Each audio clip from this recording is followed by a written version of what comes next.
Hello and happy Friday to everybody. So, today I'm going to be talking to you about the real God of death. Not the God of death that you maybe are aware of. There's a lot of symbols that people think are the God of death, and they're not. In fact, I would go so far as to say a lot of the symbols that have to do, even if you're trying to look at it in a scary way, the God of death, those are not the God of death. We've talked a lot about Rahu, Rahu the trickster, Rahu the north node of the moon. But we don't talk a lot about Ketu. I mean, you've heard me mention Ketu if you've heard me talk about his role in astrology. But how I'm feeling at the moment, and again, that changes, but how I'm feeling at the moment is Ketu is really the most powerful deity there is. And I'm feeling really, what's the word I want to use? Surrender isn't the right word. It's more like you win. You've defeated me. This God of death. So when we think of the God of death, a lot of people will think of Shiva. They will think of Kali. Maybe some Westerner might believe that the devil or Satan is the God of death. But they're really not. The other deities that I've mentioned, even Yama, the god of death, according to the Vedic tradition, is not a god of death. The only thing that connects them to death is the struggle to stay alive, which never works. So when you're struggling to stay alive and it doesn't work, then we think that it's death, but it's not. But the God of death is also, you don't realize it, but it is also true enlightenment.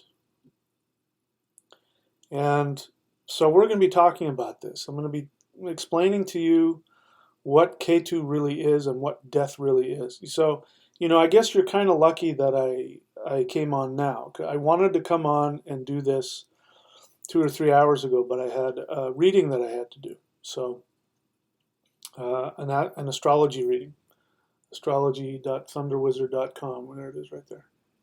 I had an astrology reading I had to do, and if I had gone on then, you would have seen a very dark, a very dark thunder shaman, because I was in a really dark place. I don't mean that in a negative way. I was just in. I really felt like I've had an experience with Ketu. So I guess maybe I should just go ahead and tell you what's been going on. So before I say anything, I want you to take a look at this photo. Or it's not a photo, it's a picture, a drawing, something like that. I want you to take a look at this.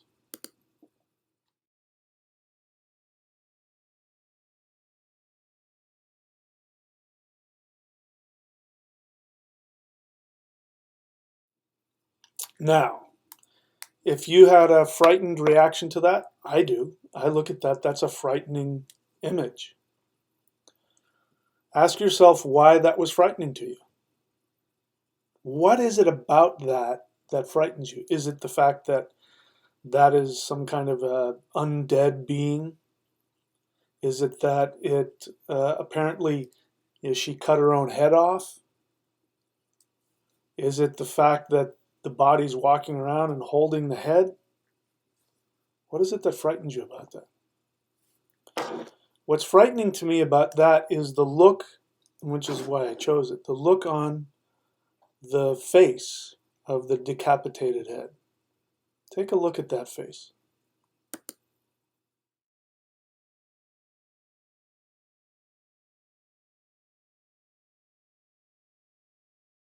And what do you see when you look at that? More often than not, it's probably your own projection. Think about zombies. Why are zombies so frightening? Is it that they are undead? Is it that they are dead people who have come out of their graves? Is it that that they're unstoppable? Is it that they want to eat your brains? That's a kind of symbolic, the fact they want to eat your brains. It's very symbolic. What's frightening to me about zombies is that they have no identity. They are people with no identity. And when you look at a zombie in the movies and it's running around and it's crazed and you know that there's nothing there, that there's no human, there's no consciousness there to connect with, except I know there's some TV shows and some blah blah blah, but that's really not what a zombie is. A true zombie has no identity. It's just this body walking around and it's wanting to eat brains and it's unstoppable, and it doesn't matter what you do. You chop off its legs, you blow a hole in it, it doesn't matter. It just keeps coming.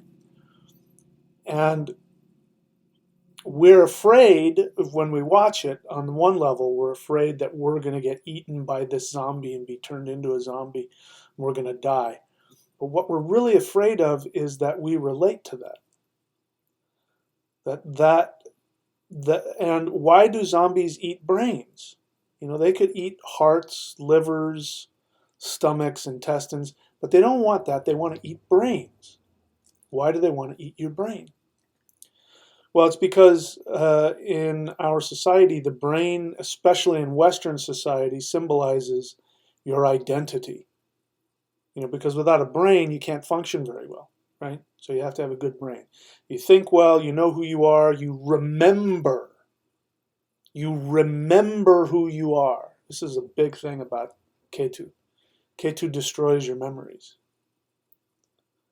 People ask me this all the time and they say, you know, well, why don't we remember? If we reincarnate, why don't we remember? You would think if I remembered all of my past lives, then I would know what mistakes I made and I can do it better. And K2 takes all of your memories away. You don't remember who you were. So the zombies are wanting to eat brains because they have no identity and they have no memory. They don't know who they are. They don't have anything that gives them any kind of human identity. And so they are crazed. And the reason why it's frightening and the reason why they're walking around and they're crazed and is because when we think of ourselves not having an identity and not remembering who we are, positive or negative, happy or sad, it puts us into a frenzy because it's like, you know, the gear has not, it just spins. It has nothing to connect to. Two gears need to connect. We connect with our memories. We are constantly telling ourselves, I am this, I am that. And it doesn't matter if it's positive or negative. You know, if somebody has a victim mentality, that still brings them comfort because they say to themselves, they are screwed up, they're losers, they're this, they're that, whatever it is. You feel like you're king of the world. I am this, I am that, my name is this, and I do this. You know, we ask somebody, first time we meet people, and it's one of the things I hate about small talk. I hate it. You ask somebody, you say, so what is it that you do? Like that has any meaning. Who gives a crap what you do? What does it have to do with anything? I'm a grocer. I'm an accountant. I'm a policeman. I'm a doctor. Who gives a crap? That's what you do. That's not who you are. But that's how we, oh, you're this. We put you into little categories. We do it with ourselves all the time. Positive and negative. People want enlightenment. And they have no idea that enlightenment entails becoming a zombie. Now, true zombies don't do what we think they do because we're afraid of them. So we project and we create this idea of a zombie that runs around crazed and wants to eat your brains. But that's us. That's our projection. We imagine that if we were to become zombies, we would desperately seek to find our identity again. And I'll even eat your brain and become you, so that at least I know who I am and what I am. I used to make fun of my older brother. My older brother was so loud.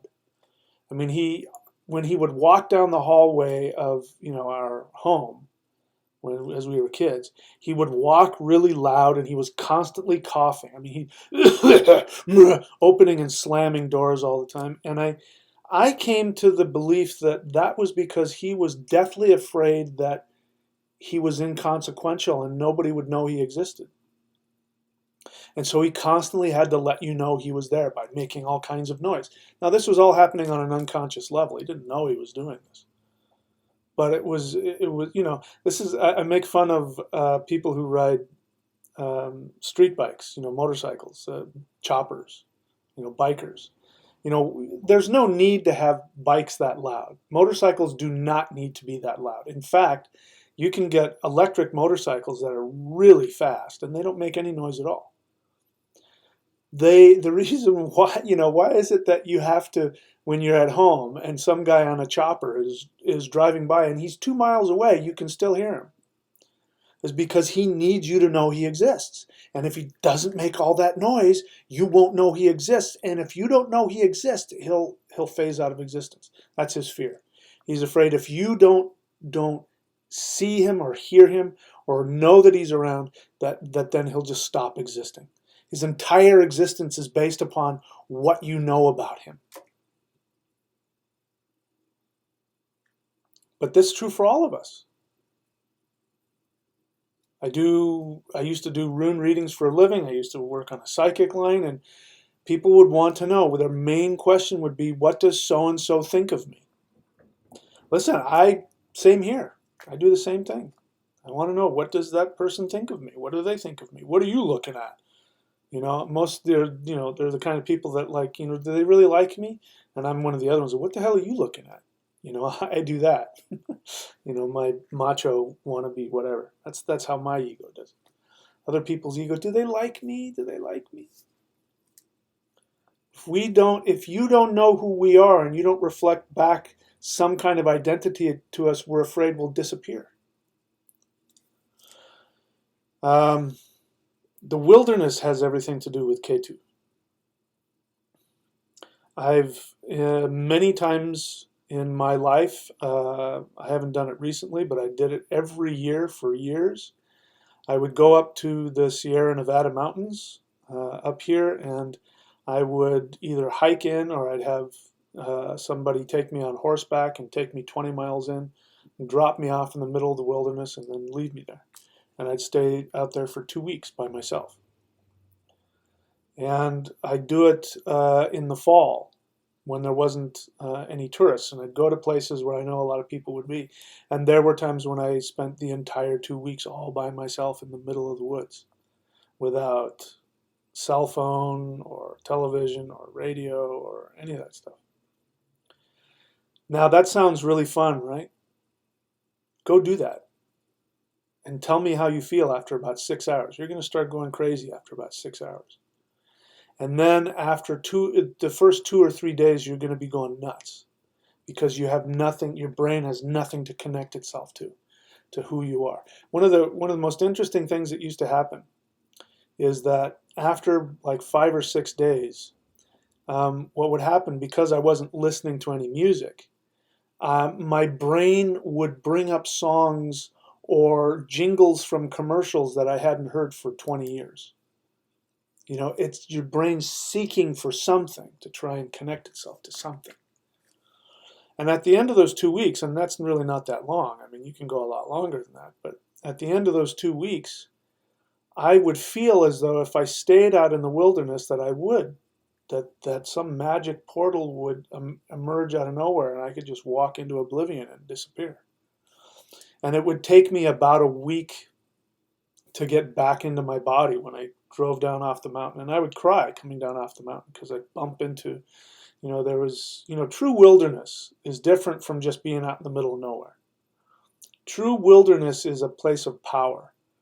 And, when I would come down those mountains, I'd be driving down, I'd get to about 4 or 5,000 feet, and I'd hit this like wall of human consciousness, civilization consciousness that would hit me, and all the gross, disgusting things about, all the negative stuff about, the ego and the money and the reputation and all the crap that we live off, that I'd start to cry because it was so painful.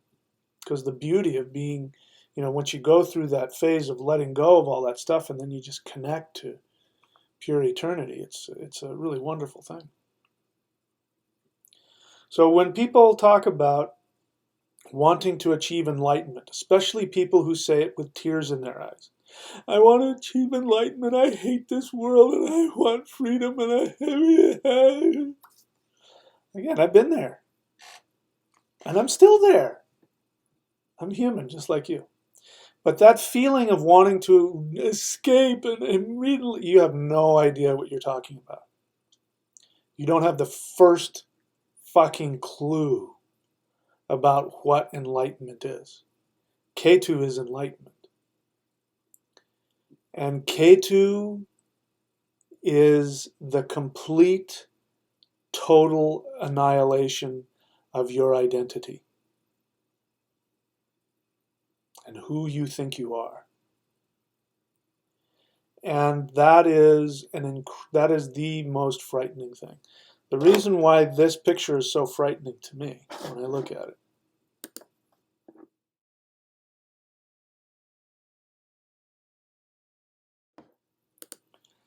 is because the look on that, the decapitated head's face. The eyes, the eyes are all white. We take identity with the eyeballs. We look at people in the eyes. We can tell their emotions and what they're thinking. She doesn't have any eyeballs. There's just this white. Or, eyes that are black. But the white is better because the white is nothing. Black, we put something in that. We think it's secret and it's way back here thinking about you. But when it's just these white eyeballs, we kind of flip out. We don't know what to do with it because she's not there. Right? That's what's most frightening about it. So I've had some communication with Ketu past couple of days. And I got a glimpse into that emptiness. And I'm struggling whether or not to tell you about it. Maybe I'll tell you about it, maybe I won't. But before we go to any questions and before we go to take a break, what I want to do is I want to tell you the story of Ketu. Right? So you've heard me say this, and it's always in connection to Rahu. So the focus of the story has always been on Rahu, but now I'm going to make the focus of this story on Ketu. It's the same story. It starts out the same way. So if you don't know, Rahu and Ketu are not real planets. They are mathematical points. They represent the north node and the south node of the moon.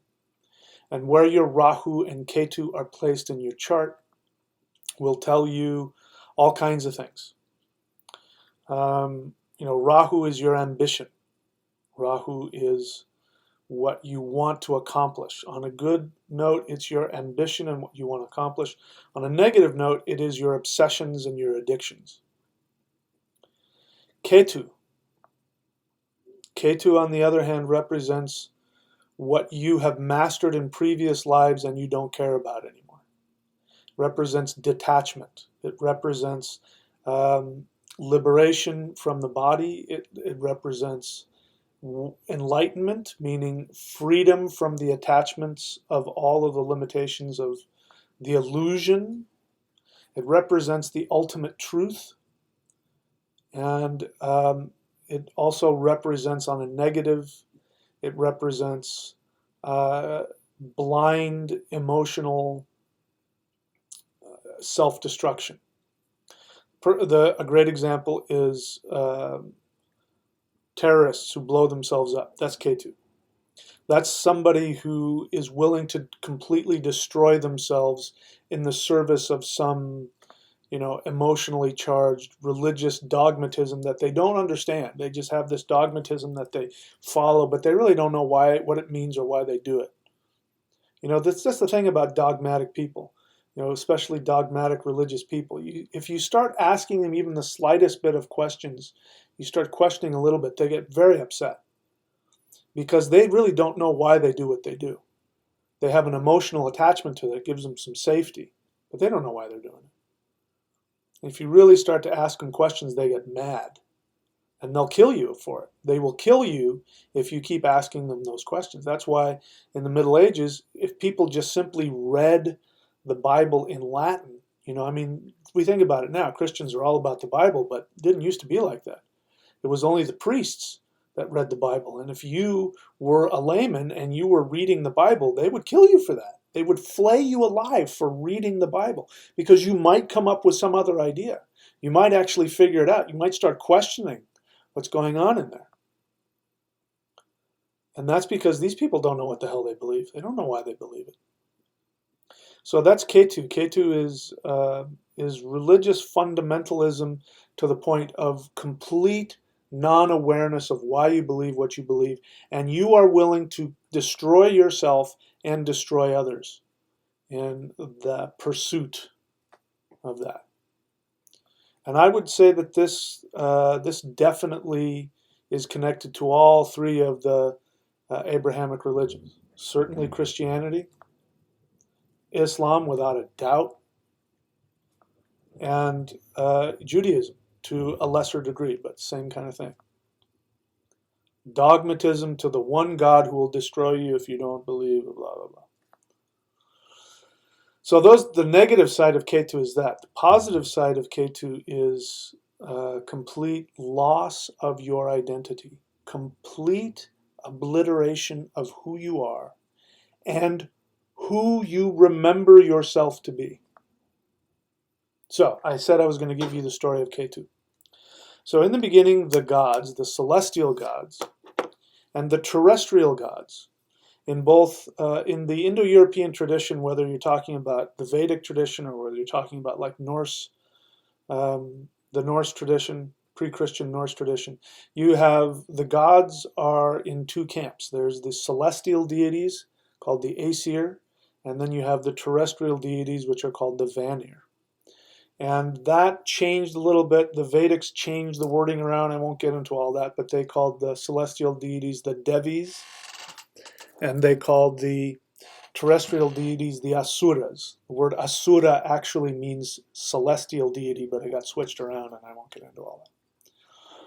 That's the same kind of thing, and they fight with each other. And they're fighting with each other because one represents timeless purity and the other one represents experience through time, and so that is constantly clashing, but they're both sets of deities. In any case, in the beginning of the universe, the Devis and the Asuras, the celestial gods and the terrestrial gods, were stirring the ocean of milk with a snake called Vasuki, I think his name was. They're stirring it up, and it takes both. It takes both the timeless gods of purity and the terrestrial gods of magic and fertility. They both have to work together to get this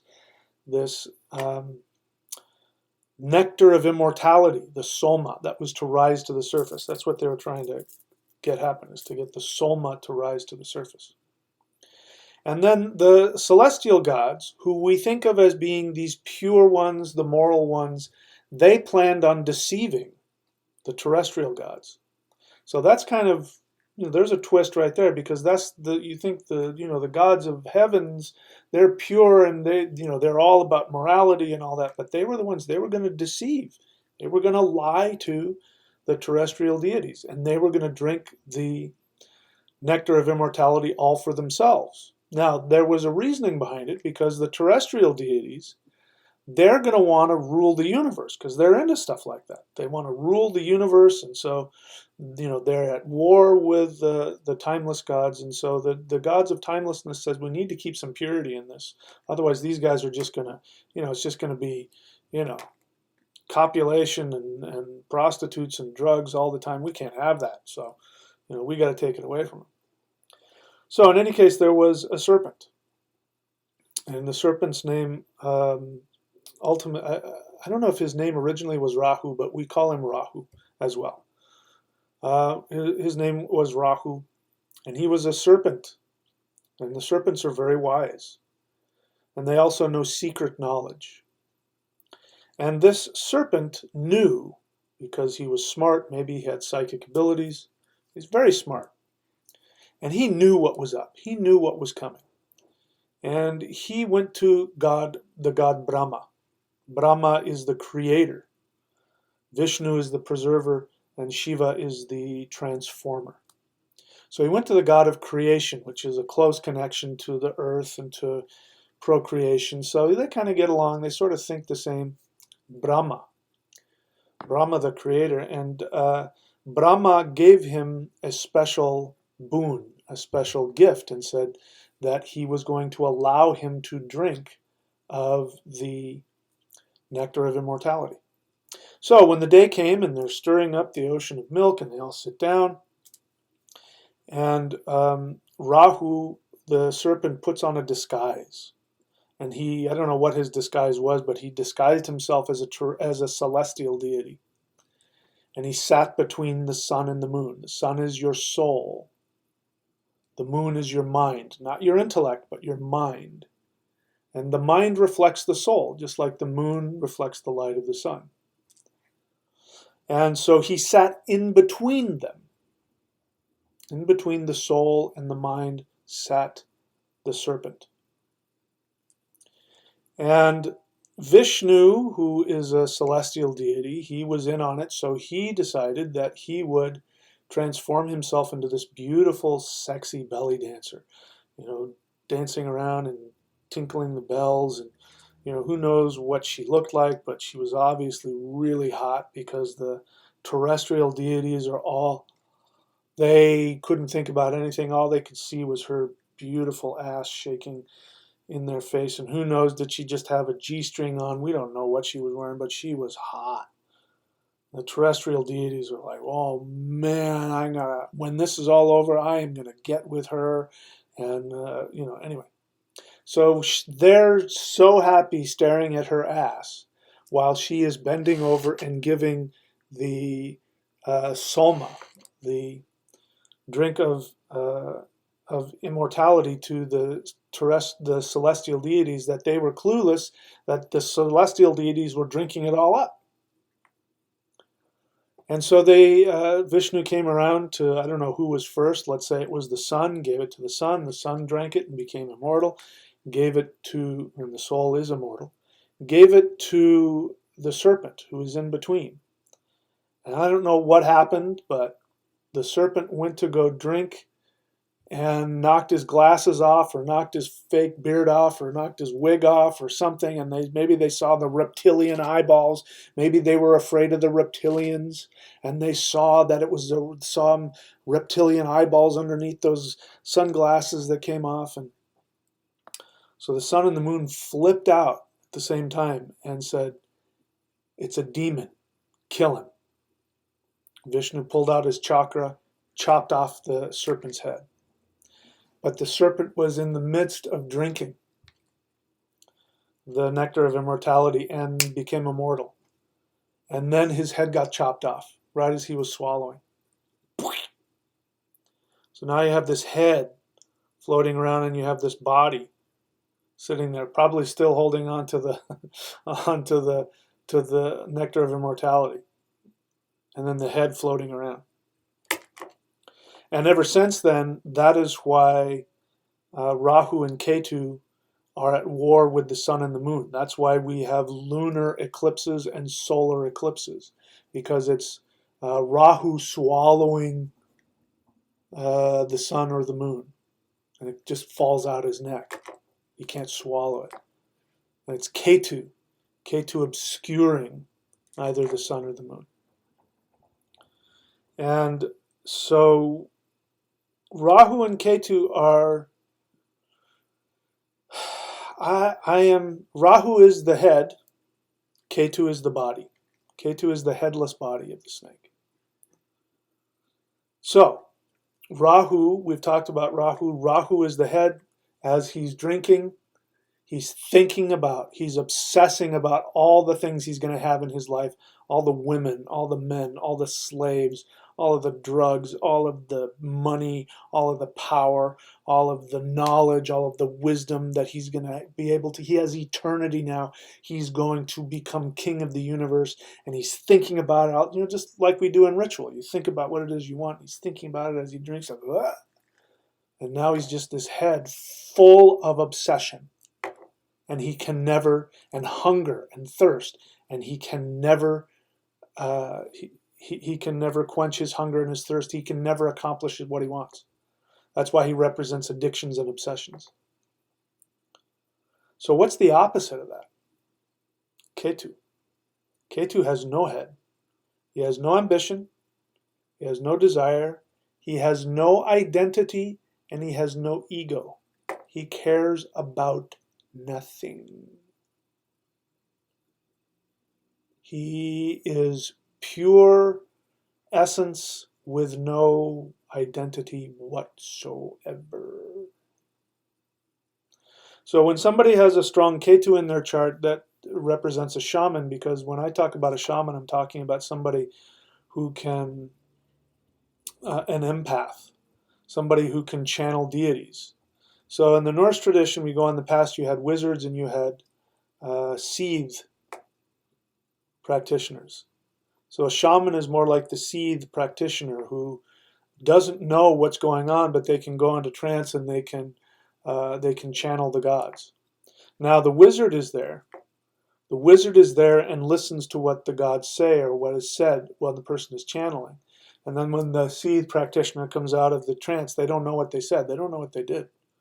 So a lot of you people out there, you want to become seed practitioners, but you don't understand that that doesn't bring any wisdom.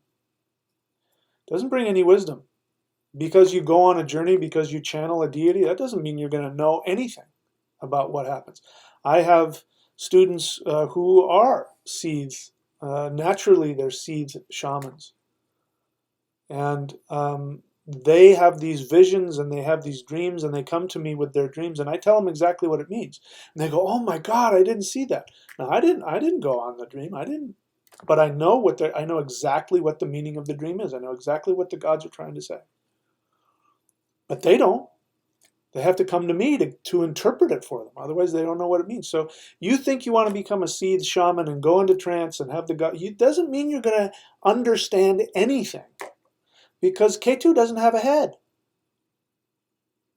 He has a body, which means that energy can flow through it. Since he doesn't have an ego, he doesn't care who he is, so he can morph into whatever. That's when you have that. That's what happens. The gods come and possess you and overtake you, and they speak through you, and then they leave. And the only thing that's happened is that maybe your energy's been changed for good or for bad. You might have lost energy.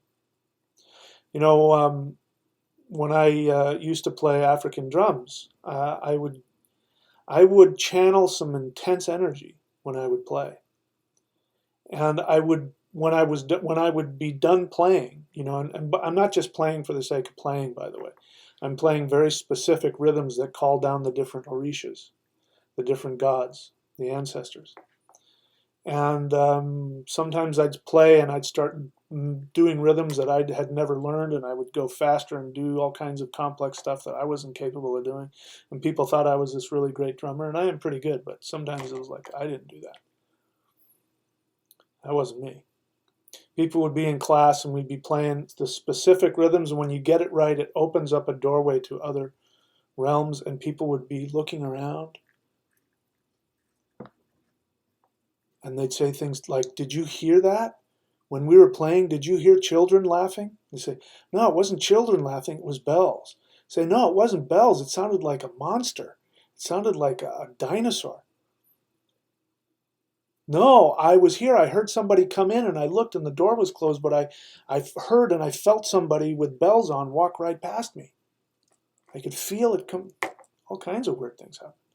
And when I was done with that, if I was playing those, like performing, I couldn't talk. Like if you wanted to come and talk to me, I wouldn't be able to, put together sentences very well. I didn't understand the concept of time.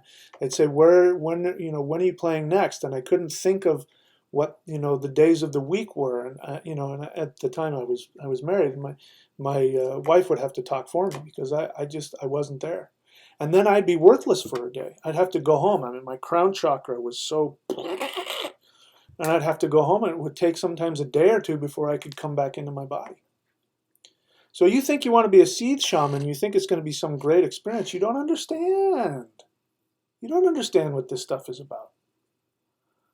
Ketu takes away your identity, he takes away your memories, he takes away your ambition, he takes away all the stuff that you're really trying to preserve when you say, I want to achieve enlightenment, I want to be free, I want liberation from this horrible world. You have no idea what that means. Facing that emptiness is a very frightening thing. So, that's one story. I'll tell you about Ganesha when we're done, but that's the story of Ketu. So, what I'm going to do right now is I'm going to take a little bit of a break, and then I'll come back and I'll answer questions. Bear in mind, the best way to communicate with me is on the live Q&A, is to write question, and then think about your question first, and please be able to type it out coherently. Please know how to spell and use punctuation and good grammar so that I know what you're saying. Please don't ask anything stupid. I know a lot of you, whatever. Please ask me a well thought out question so that I can answer it for you.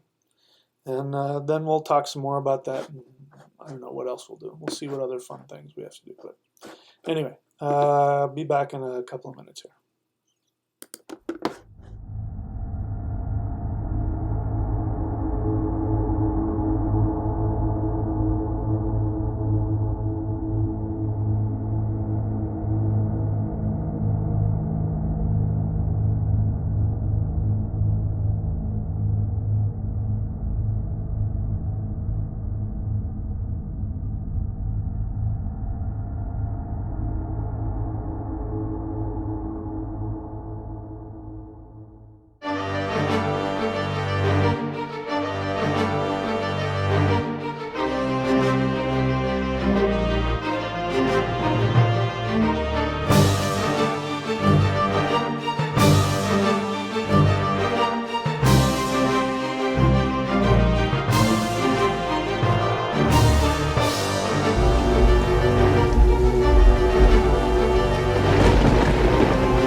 All right, we're back. So let's see. I do think there are some questions here.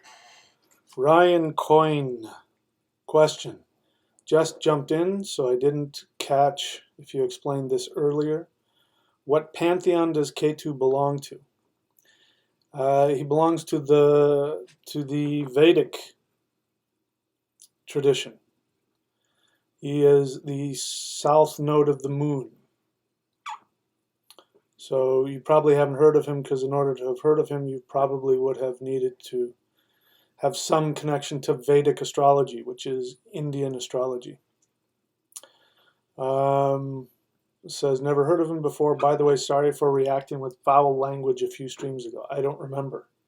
Ketu has taken away whatever memory I had of you. You are kind of lucky because there are some, if they really go off the deep end, I'll block them from the channel and then they won't be able to come back on. So whatever it was, apparently you didn't piss me off enough to block you. So I guess you're forgiven. Okay, so he's from the Vedic Hindu pantheon. Andy Badil, I don't know how to pronounce that. Question. If I want to get a reading from you, I know there is a wait. Can I put my name on a list, or is reading truly the same from one of your apprentices? So, astrology.thunderwizard.com. Yes, there is a wait. And what happens when you buy a reading from me is that you will then be given a link to go to once I've gotten your, of course, your money and all that. Then you'll be given a link to go and create an appointment with me. And the calendar will tell you how long of a wait it is. I've currently taken the PayPal button off because I'm busy right now and I can't take any more clients at the moment. And at the same time, I want to promote my apprentices. So you say, is the reading truly the same? Well, it's not going to be exactly the same because I'm a different person than they are. But they've been taught my method. And so they will give you the same notes and the same outline that I would. They're going to have their own additional interpretations of things. There are some things that I do which are a little different, which is one of the, not different, but additional, which I don't have them do because it would take too long to teach them. It would take too long for me to teach people to do a couple of things that I do. So you pay a little bit more to have a reading with me, but you don't. To answer your question, essentially it's going to be the same thing because they've been taught by me to do a specific kind of reading. So the way that I advertise it is what they have been taught to do, and I've been getting excellent feedback from them. They're great astrologers, and I've tested them to make sure that they know what they're doing and they know how to do it. So if you're in a hurry, you can probably get one very soon because I don't think they're backed up because I've just started doing this. By the way, if you want to learn my style of astrology and if you want to start your own astrology business, you can go to astrologycertification.thunderwizard.com. Let me put that in there. astrologycertification.thunderwizard.com. You can go there and learn from me and either create your own thing if you want to work for yourself, or if you want to get certified. And if you're able to, if you pass the certification, I will put you onto my website. And you can, I will, in a sense, be advertising you every time I go like this, every time I come on. So you can do that. Okay, so I think I answered your question there. Let's keep going.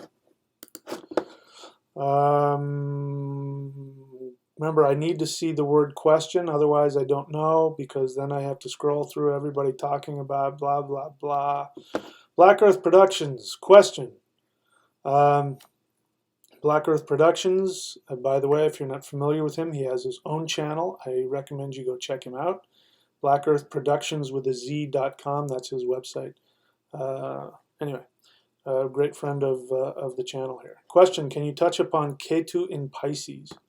Well, of course, all of this is going to depend on all kinds of things, like, what the ascendant is and, what the relationship is and, what the aspects are and, all this. So bearing in mind, people want to ask me these kinds of questions. And of course, this is very limited and out of context. I like the way you asked it, though, because you're generally wanting to know. So Ketu in Pisces. Very spiritual setup, because Pisces is the 12th sign, which is its natural placement is the 12th house. The 12th house represents being taken out of this existence, among other things. But it means death, liberation from the body, which is exactly what Ketu is. So you put Ketu in Pisces, and we're talking about somebody who may, in fact, have the ability to channel other dimensions, travel, in meditation to other dimensions. It may make them um, it may make them a shaman. It may make them an astrologer. It may make them a psychic. Um, so, generally speaking, that's what that is, because that's what Pisces is. Pisces is ruled by Jupiter, so it makes it very spiritual. Jupiter is the priest, so you put Jupiter in Pisces, and you have the priest who's, the monk, the priest who wants to leave this earth. So, this person is going to be very focused on that, and it means that in a previous lifetime they were a master priest or priestess, and they mastered it. Maybe they were a monk, wizard, sorcerer, or something. They mastered it, and now it's so second nature to them they don't even realize it. They walk around with this knowledge of the other realms of existence, but because they've mastered it, they now have no longer attachment, and they're not even aware of it. So wherever Ketu is placed will tell you what you are master of, and you just don't. You either don't care about it or you're not even aware of it. It's just under the surface there. It's like, give you an example. When I was a kid, when I was 4, not just a kid, I was 4 years old. It's one of the first memories I've ever had, and I can remember standing in my driveway, and I don't remember what I was looking at, and just remembering that that's where I was, looking off in the distance in my driveway. And I remember thinking to myself, I'm never going to die. I've always existed, and I always will exist. And I just knew it. It wasn't like, I was 4 years old, but it was just this knowledge of it's impossible for me not to exist. And I wasn't even thinking about the body. I just knew I was eternal. And I lived with that, and I thought that's how all little kids were. And I remember telling my ex-wife about it, and she says, normal people don't think like that. So that's an example. Whatever happened in previous lives, I came away with that awareness, and I brought it with me. And I've had that, and it just makes perfect sense to me. But a lot of people, they have different experiences. So wherever Ketu is, it brings a mastery that they're not even aware that they have. They just carry it around with them, and they think everybody thinks that. It's not until it's brought to their awareness that other people don't even realize that. And it's not like, you think, oh, well, I know this. It's more like, really? You don't know that? Okay. You don't have an ego attachment to it. So anyway, I kind of went off on your question, but that's what it is. So I know you guys want to ask me a lot of astrology questions. I may or may not take your astrology questions because I don't want to give out free readings. If you want a reading, go here and talk to an astrologer, because once you get talking about astrology and where this, that, it's a long, it's hours. So I may or may not answer your question about astrology. You can ask me about Ketu and death and all that kind of stuff. You can ask me whatever the hell you want. I'll just choose whether or not I want to answer you. So but Black Earth Productions, he's a good guy, so I'll answer whatever question he wants. Let's see. Where did I go here? Let me see. So sorry about this. See, this is why it's good not to just type a bunch of crap on here, because I gotta scroll through it, and it wastes everybody's time. All right. Bad Goy. Question. Ketu and Sun and Jupiter in same 10th house. How would you see or interpret this? I would need to look at your whole chart, because I don't know what else is going on. I don't, you have to look at, I'll answer your question by explaining what you need to know about astrology to answer these kinds of questions. So Ketu, you'd have to know, so it's in the 10th house, right? But I don't know what sign. I'm not telling you to give me the sign, but I don't know what sign he's in. So the sign will tell you what planet is lording over it. So let's say if it's Aries, that's Mars. So then I'm going to want to look and see, where is Mars in the chart, and what's going on in the Scorpio in the chart, because that's Mars lording over that house, which is Scorpio. And that's going to tell me all kinds of things. So that's really important. Same thing with sun. So I need to know, where is Leo in the chart, and what's happening in that house, because that's going to tell me if, what sun is going on, and what sign the sun is in is going to tell me whether the sun is strong or whatever. Same thing with Jupiter. Same thing. Where are the houses in Jupiter? Sagittarius and Pisces. Where are they? What's going on with those? So without the knowledge of that, I can't answer your question or interpret it. I can only give vague stuff. So again, these kinds of questions I don't want to take today. I don't want to do your chart. But I understand why you want me to, I may take some, but that's not really what I'm looking to do. So, there you go. Zach Cronenwetter, question. How much are one of your astrology readings, and would you be able to do it over Skype? Again, I will refer you to the website, astrology.thunderwizard.com. That will answer all of your questions.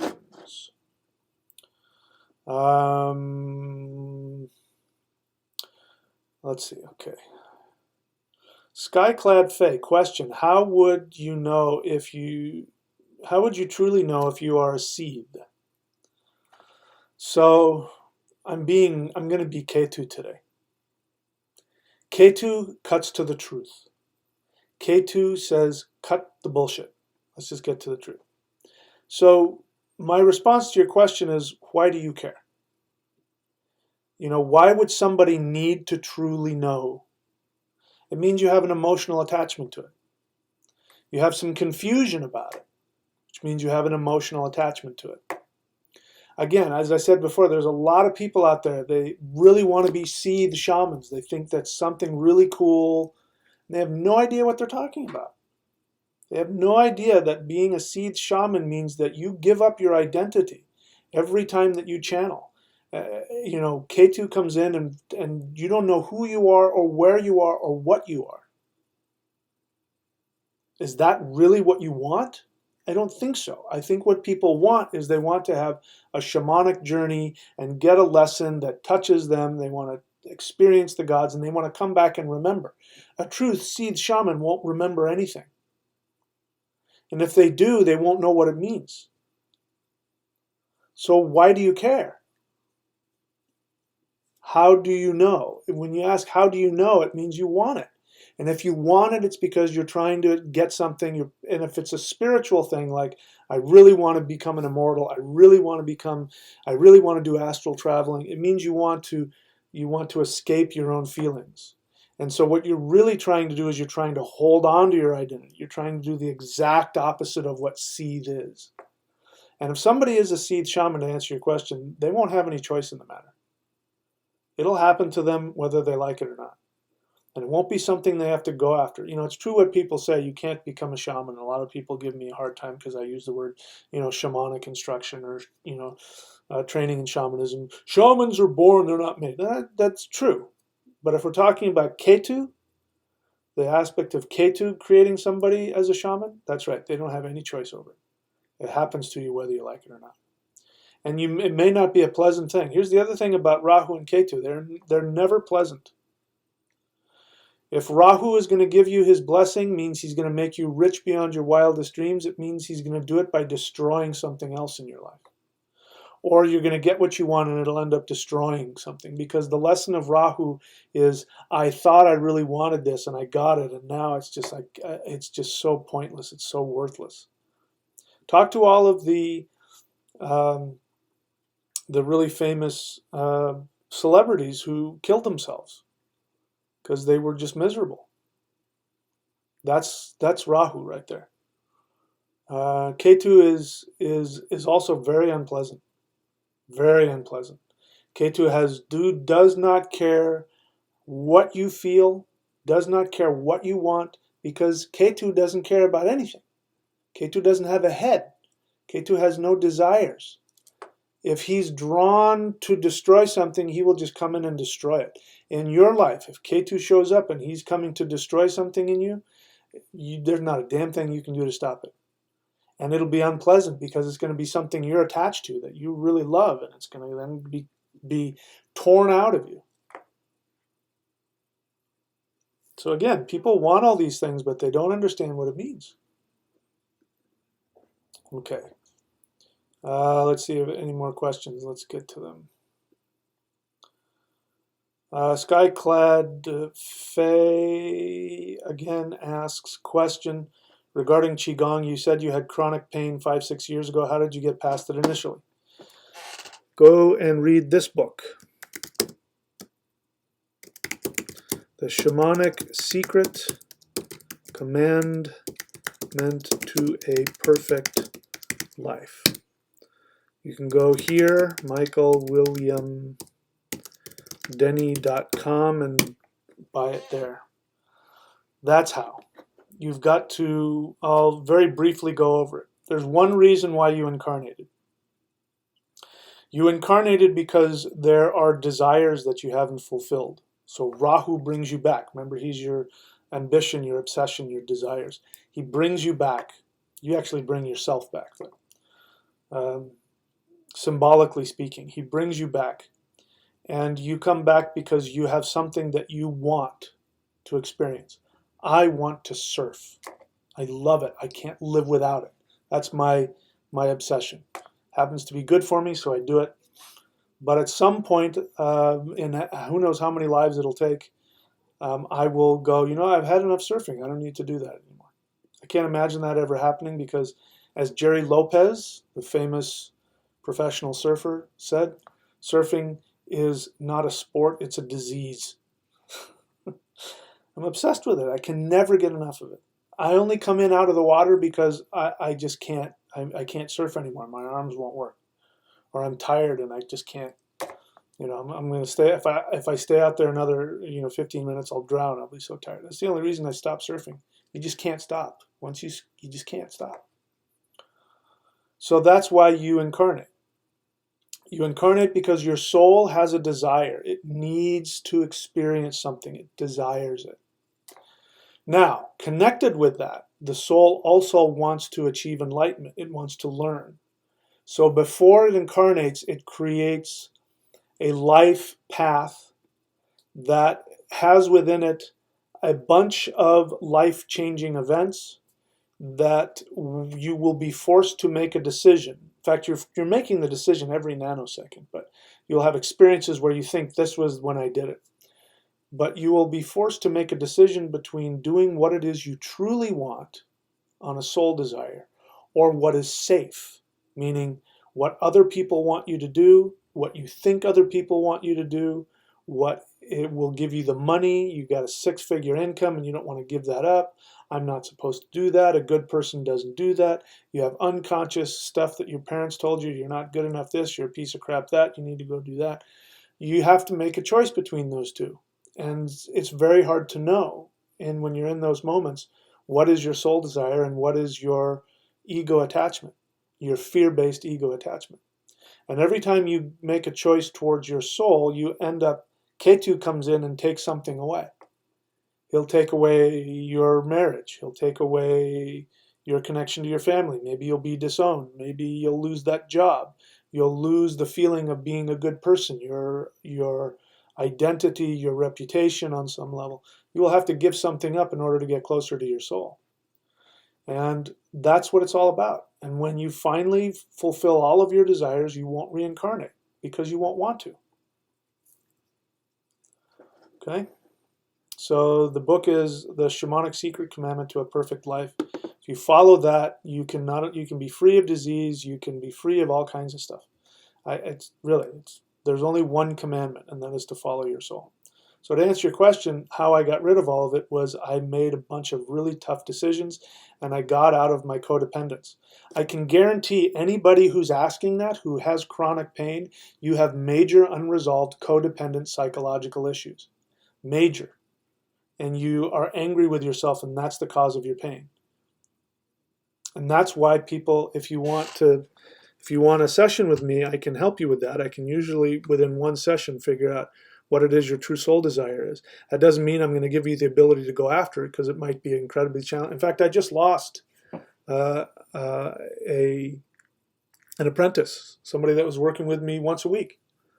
And this person was right on the verge, knew was now fully aware of what they needed to do in order to have what they wanted.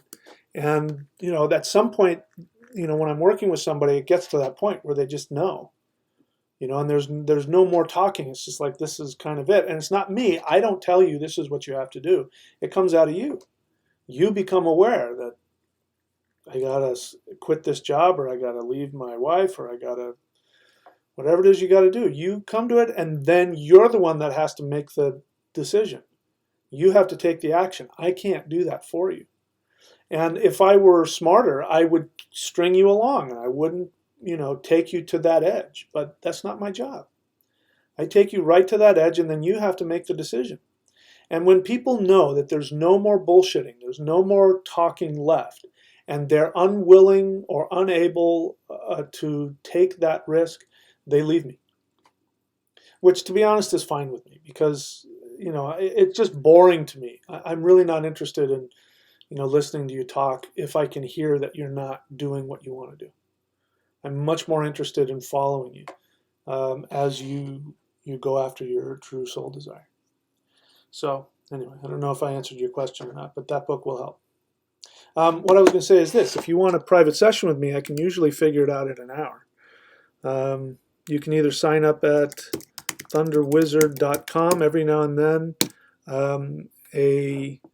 an apprentice slot will open up and you can take it. You can also go to career.thunderwizard.com, and I can help you. It's career because a lot of people need help finding out what their true career is. But I'll also help you find out what your true soul desire is, and I'll also help you determine what's the cause of your chronic pain and how you can reverse that, just like I did. I don't have any chronic pain anymore, none. And I had major chronic pain 6 years ago, major. Okay, all right, let's see what else. Let's see, did I answer your question? Yeah, okay.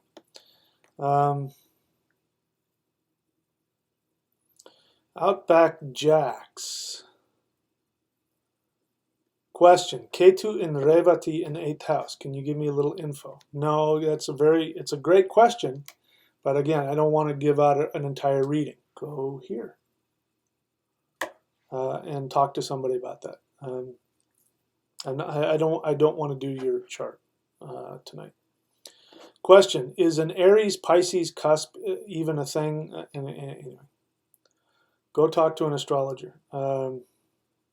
Somebody here, unknown boy, in case you're listening, the YouTube has already put you as unseen for cursing and for spamming something. So it's hidden, just to let you know. People want to come on here and talk smack, or they want to spam. The YouTube will automatically just take your message out and put it aside and ask me if I want it there, and I will usually say no. Wilma Hopkins, question: I have Ketu in Taurus in the 11th house, along with Mercury and Jupiter's influence Ketu. Again, I don't want to do any charts right now. I want to talk about Ketu. Sylvana Ivanda, you didn't ask a question, but I caught it. You have to put question, otherwise I won't see it, because I pass all the stuff that's not a question. So you're probably new to the channel, so that's how to best interact with me. Hi, how do you know if someone is really a soulmate? And is there more than one, is there more than one soulmate? I don't know if I have the answer to that. I can tell you my experience of a soulmate. A soulmate, well, listen, whenever you meet somebody, first time that you meet somebody and you fall in love and you're like, oh my God, I don't know where you stop and I begin. And it's like we finish each other's sentences. And, oh, I just feel like, I think about you all. That's called projection. Projection, look it up. Seriously, if you guys want to learn, you're on here because you want to learn, right? So go look this up. Go Google this phrase, psychological projection. Whenever you meet somebody, the first 6 months especially is psychological projection. You meet somebody and you want to save them. Codependent people, listen to this. Women who love too much, listen to this. You meet that guy. He's a biker and he wears a leather jacket and he's just got such an edge, but he has so much pain in him, and he drinks too much. And I could save him if my love will change him. That's projection. The person you want to save is yourself. What you see in that other person is your own unresolved pain. You are the lonely one. You are the one full of pain. Now, why is it that somebody like that doesn't just allow somebody to come in and heal them? It's because if you allowed somebody in who really gave you what you wanted, you would be forced to look at all of your pain, and you are afraid of that. You would actually have to make some choices that would be very frightening and painful to you. So instead of doing that, you project it onto somebody else. You play it out on them and you take care of them and you love them and you're going to help them and change them and he's going to be okay now. It's really you. So how do you know if it's a soulmate? If you have all that, there's a pretty good chance it's just projection. It might be a soulmate, it might not be. A twin flame, like, I'm 54 and a half years old. I've had a lot of girlfriends. I was married once before. I was spiritually married to my fiance who passed away 7 months ago. She was my twin flame. That was, I had all that same kind of stuff happen, but one of the things that happened was that I could be everything. I could be my entire self. I didn't have to hide anything. We would talk and we emotionally we connected on such a level that we really were the reflection of the other. That's different from when you are a complement to somebody. This is a good person in your life. You guys complement each other. That's different. That might even be better to some degree, because then you sort of help each other out. But that's my experience of a true soulmate. So how do you know if it's a true soulmate? You probably don't. 99.9% chance it's all psychological projection. It doesn't mean that you can't have a relationship with them, but at some point the projection will fade and you'll see, oh my God, they pick their nose and their farts smell and they do this and they do that. You're going to find out how human they are, and then you're going to have to decide if you want to be in a relationship with them. Then it's a real relationship. Until then, it's all psychological projection. How many do you get? I don't know. I'll let you know. I've had one. I can't imagine having another one, but I'm open to it and I'm going to try. So I don't have the answer to that. I suppose there are many soulmates that you can have. Soulmates meaning souls that you connect with and you learn from. But what you're talking about, I don't know how often that happens. I'm willing to bet what I had with my spiritual wife who passed away. I'm willing to bet that doesn't happen very often. I don't think so. I haven't seen it. But I could totally be wrong about that. Let's see, what else we got here? Question. Recently, Cosmo Joe says, question. Recently, after practicing energy circulation, which is Qigong, for that, go here, qigong.thunderwizard.com, and learn true energy magic that will connect you to the universe and to the ancestors. Cosmo Joe, question. Recently, after practicing energy circulation, I woke up later with rushing, burning energy, and then he asked Kundalini, and other than backing off, is there a method I should employ to ground or direct it? Well, I've already told you how to ground it. Do the Hool breath. That's the whole reason the Hool breath came into existence. If you don't know what it is, go onto my channel, the free channel, and type this in. Not Hull. I hate when this thing tries to spell check for me. I know what I'm spelling. The Hool breath. The Hool breath was given to me for that exact purpose. It will ground you. It will heal you and it will balance you. Backing off, I don't know what you need to back off from. I don't know if you're doing it right. I don't know what you're doing. Are you doing my Qigong? I don't know what you're doing. You could be doing something that's not right. You could be doing something that's that is not right for you, or that is just a bad practice. There's a lot of bad practices out there. Assuming that it's mine and you're doing it correctly and you're not mixing it with something else, then you need to ground it. So you do the self-massage and grounding, which is on my channel as well. So assuming you're not doing those, then then I don't know what to tell you. I would need to know more information. I like my beard too, thank you. Bad Goy question: does Rahu Ketu have a ruling sign or house? I do believe so. That's not coming off the top of my head. I know that Aquarius is Rahu. Rahu is very happy in Gemini as well. That means Ketu is happy in Sagittarius. Anyway, I don't have that off the top of my head, so I can't accept that. Okay, let's see here. Question: what's the highest wave you think you've ever surfed? It's not just about how high a wave is, it's about how thick it is, and it's about how, how it's breaking. Is it hollow? Is it mushy? So the size itself doesn't matter. There are some really gnarly waves that'll kill you that aren't that big, and there are some really, really big waves that don't necessarily, pose a problem. I would say the biggest wave that I have surfed has probably been, the size of a two-story building.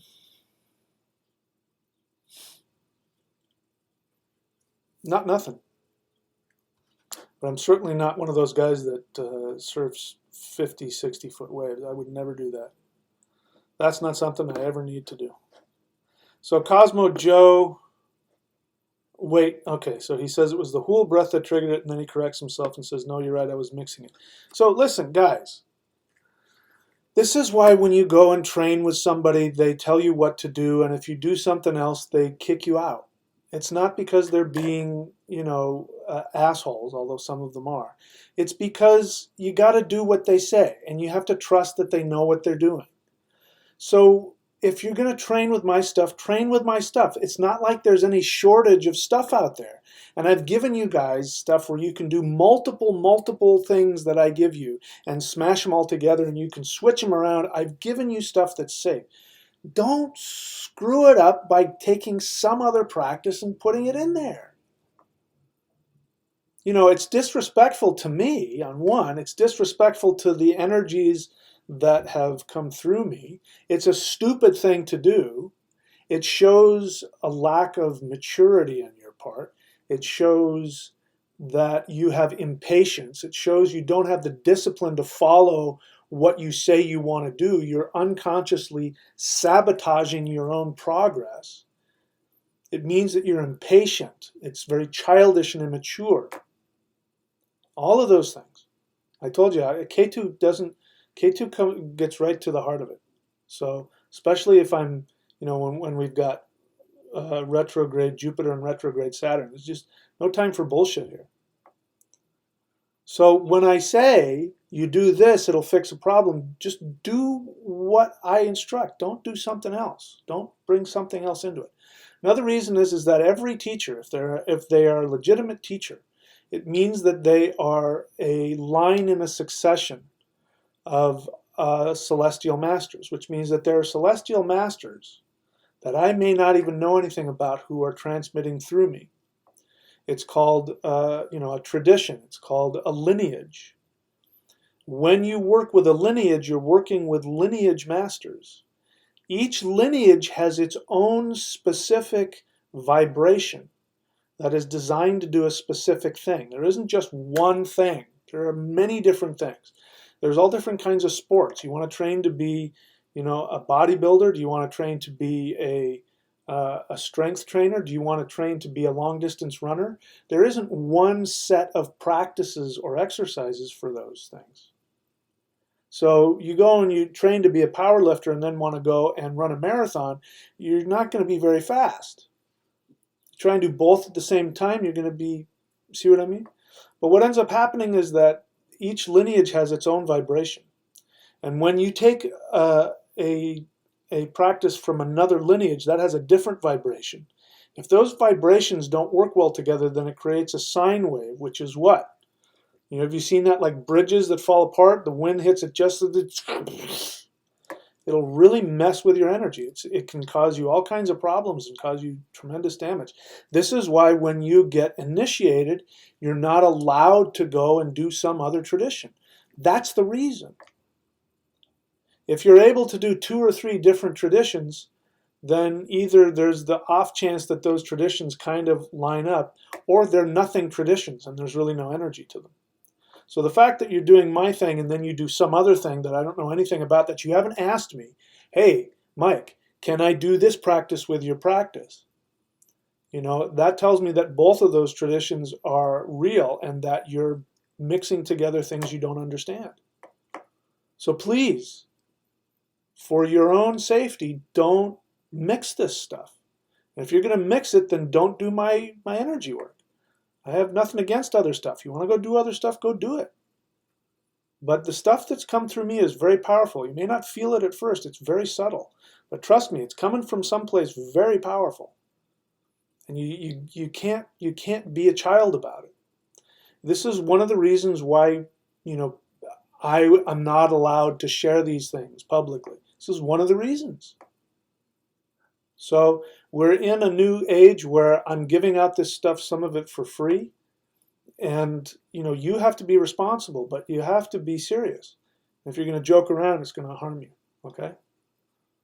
So, anyway, enough of the lecture. All right.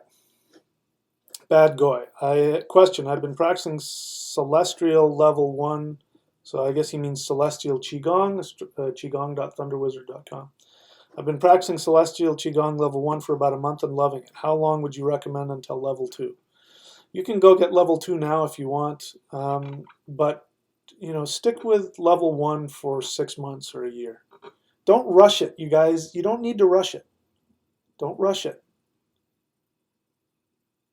You know, don't rush it. Rami, question. What is the possible damage and the possible benefit of Ketu? We've already talked about that. I'm going to come back and I'm going to talk to you about Ketu. I'm going to share with you, I don't know, we'll see. I haven't decided if I'm going to share with you the experience I've had or not, but I'll come back and talk about Ketu. So let's take a short break and I'll be back and we'll talk some more about what Ketu is all about.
Okay, I'm still haven't decided how I feel about talking about this or not, but I'm going to anyway. And if I'm not meant to, then I just will trust that something will come up to divert me from it. So I showed this picture for a reason.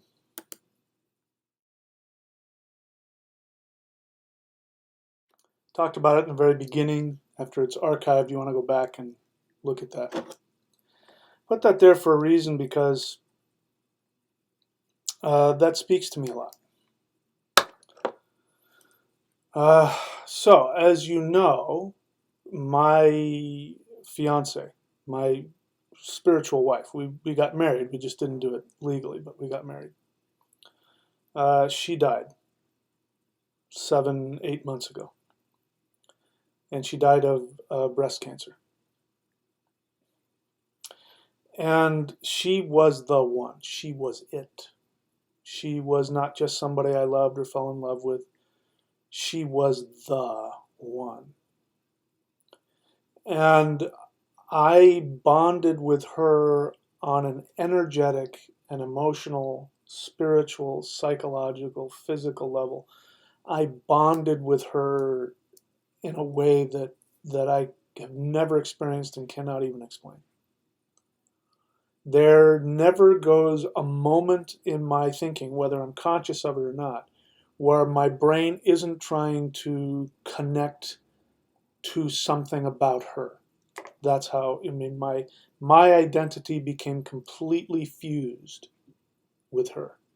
And if you've never known me, if people who've known me for years know how unusual that is. Because I was one of those guys that said, um, there's no such thing as soulmates. That's for weak people. And I've never understood, why is it that you need somebody else to live? I've always been alone. I've been a solitary person. Yes, I've had relationships. Yes, I was married. But at no point in any of those relationships did I ever think to myself, this is the one I'm going to be with, connected to throughout the ages for eternity. I've never thought that. And I thought it was silly. I just thought it was just stupid and silly. I was more interested in connecting to the universe.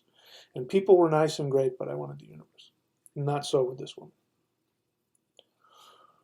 So when she died, obviously you guys were there. You guys watched me go through it. If you haven't seen it, if you're new to the channel, you can go back chronologically and you can see me talking about, and crying and bawling my eyes out, and going through the what do you call that?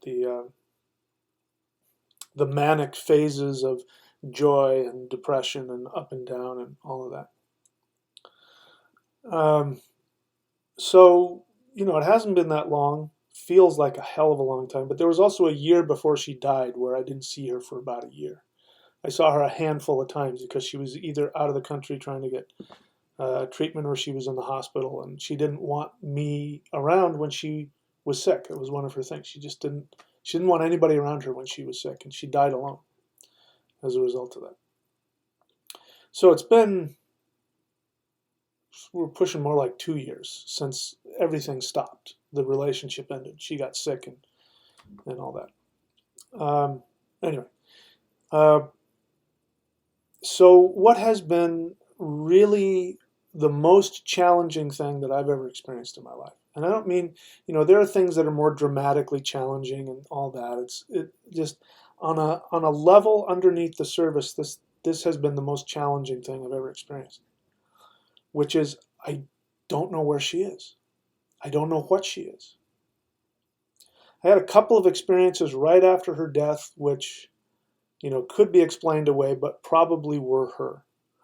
Because this is what I believe, and this is what a lot of other people teach, but I believe it to be true, is that when the soul leaves the body, it still retains its identity. And it still wants to retain its identity. It's trying to hold on to its identity. And so it goes to the people that it knew. It goes to the loved ones. And it hangs around and it tries to say, hey, I'm here. I'm here. Talk to me. It's okay. I'm still here. I still love you. Stop crying. It's okay. And they can't reach us. Maybe they'll knock something over, which is something that happened with me. And that was I think that was her. And I think she, at one point I felt a really strong, like overwhelming, it could have been just my projection, but I think it was real, where she was really trying to communicate to me and apologize to me for the way that she pushed everybody away when she died. It was horrible, not to be with the one that you love and know that they're dying, that they don't want you there. It was horrible, very painful. And then there was a point in time when there was a scent that I couldn't get out of my nose, which was, there was a certain lip balm that she demanded that I get because she didn't want to kiss me with other. It's a very specific thing she wanted me to. So she would like buy like bags of them and say, here. So I still use it. I still have a couple, but I had a few. And for a long time, I couldn't get the smell of that out of my nose. It was driving me crazy. And I tried all kinds of things to figure out to get that smell out of my nose, and I couldn't do it. And so I took all those things and I put them away, and and I said to her, I said, I have no idea what was going on. It may have been her, it may not have, but I said to her, I said, I can't take this. If you're trying to let me know you're here, I can't take this scent anymore. It's driving me crazy. So the scent faded away. And every time that I would try and connect with her, I couldn't. I couldn't feel it. I couldn't connect with her. And it was horrible, because what I've come to find out is that it was my identity. That what's frightening about this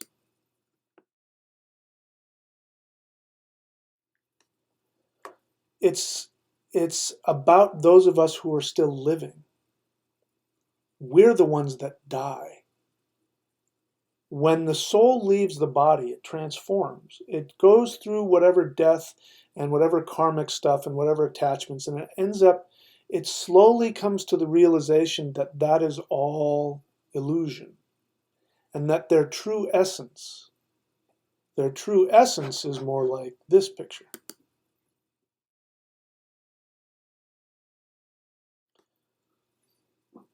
The soul's true essence is that it doesn't have an identity. It doesn't have a history. It just is. And it doesn't have memories.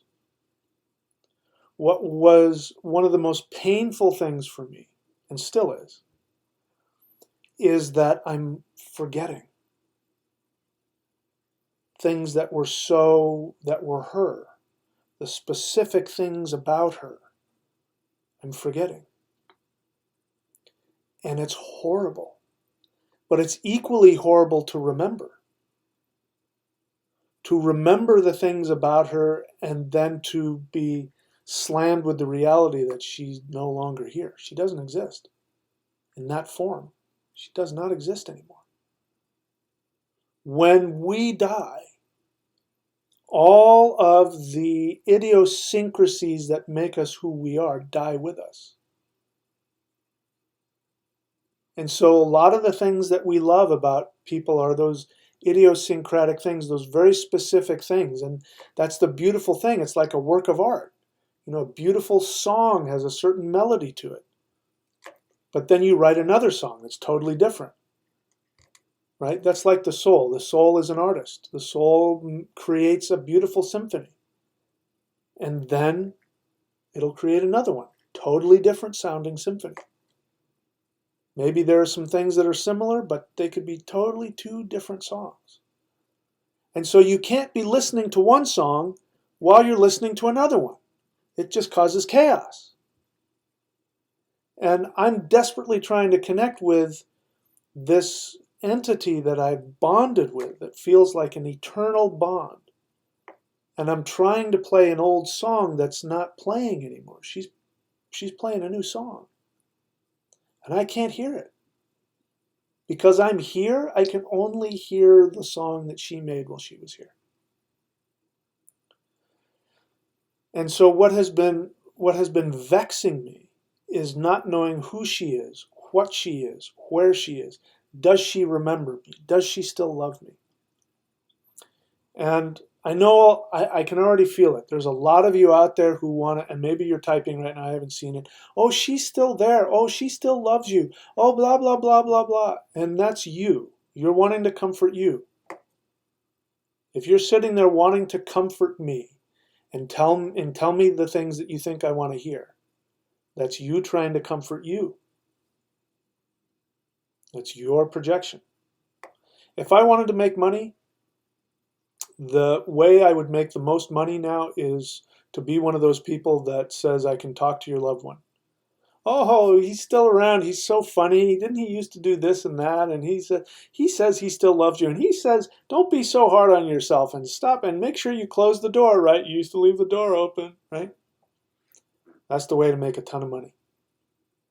Because what's happening, and I know because I'm there, is that people want to reconnect to the memory of that old song because it will make them feel like they're not dying. It will make them feel like they're not going crazy. So you feel like you're going insane. Because there's like a half of you is missing and you go to reach for it and there's nothing there. So what I've had to do, I finally, listen, there are some that have tried to help me. And they've tried to tell me what she's thinking and what she's doing. And what they're picking up on is not her. What they're picking up on is the projection of that entity that was her identity, her human identity. And that can continue, especially if you keep thinking about somebody. This is what a ghost is. If you keep thinking about that person as they were when they were in the body, you can create or keep fueling that ghost, and that ghost will stay alive. But it's not them. It's not their soul. It's a projection. It may think it's them, but it's a projection. And you can keep it alive with your love and your devotion and all that. That's what they're picking up on, if they're actually picking up on something. What I've learned about psychics is that there's the real psychics that pick up on whatever's out there.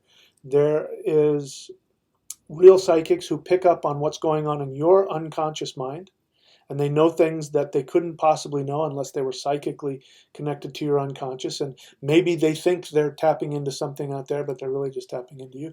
And then there's the frauds who are just people who can read you and know how to read, which is like the guys on TV.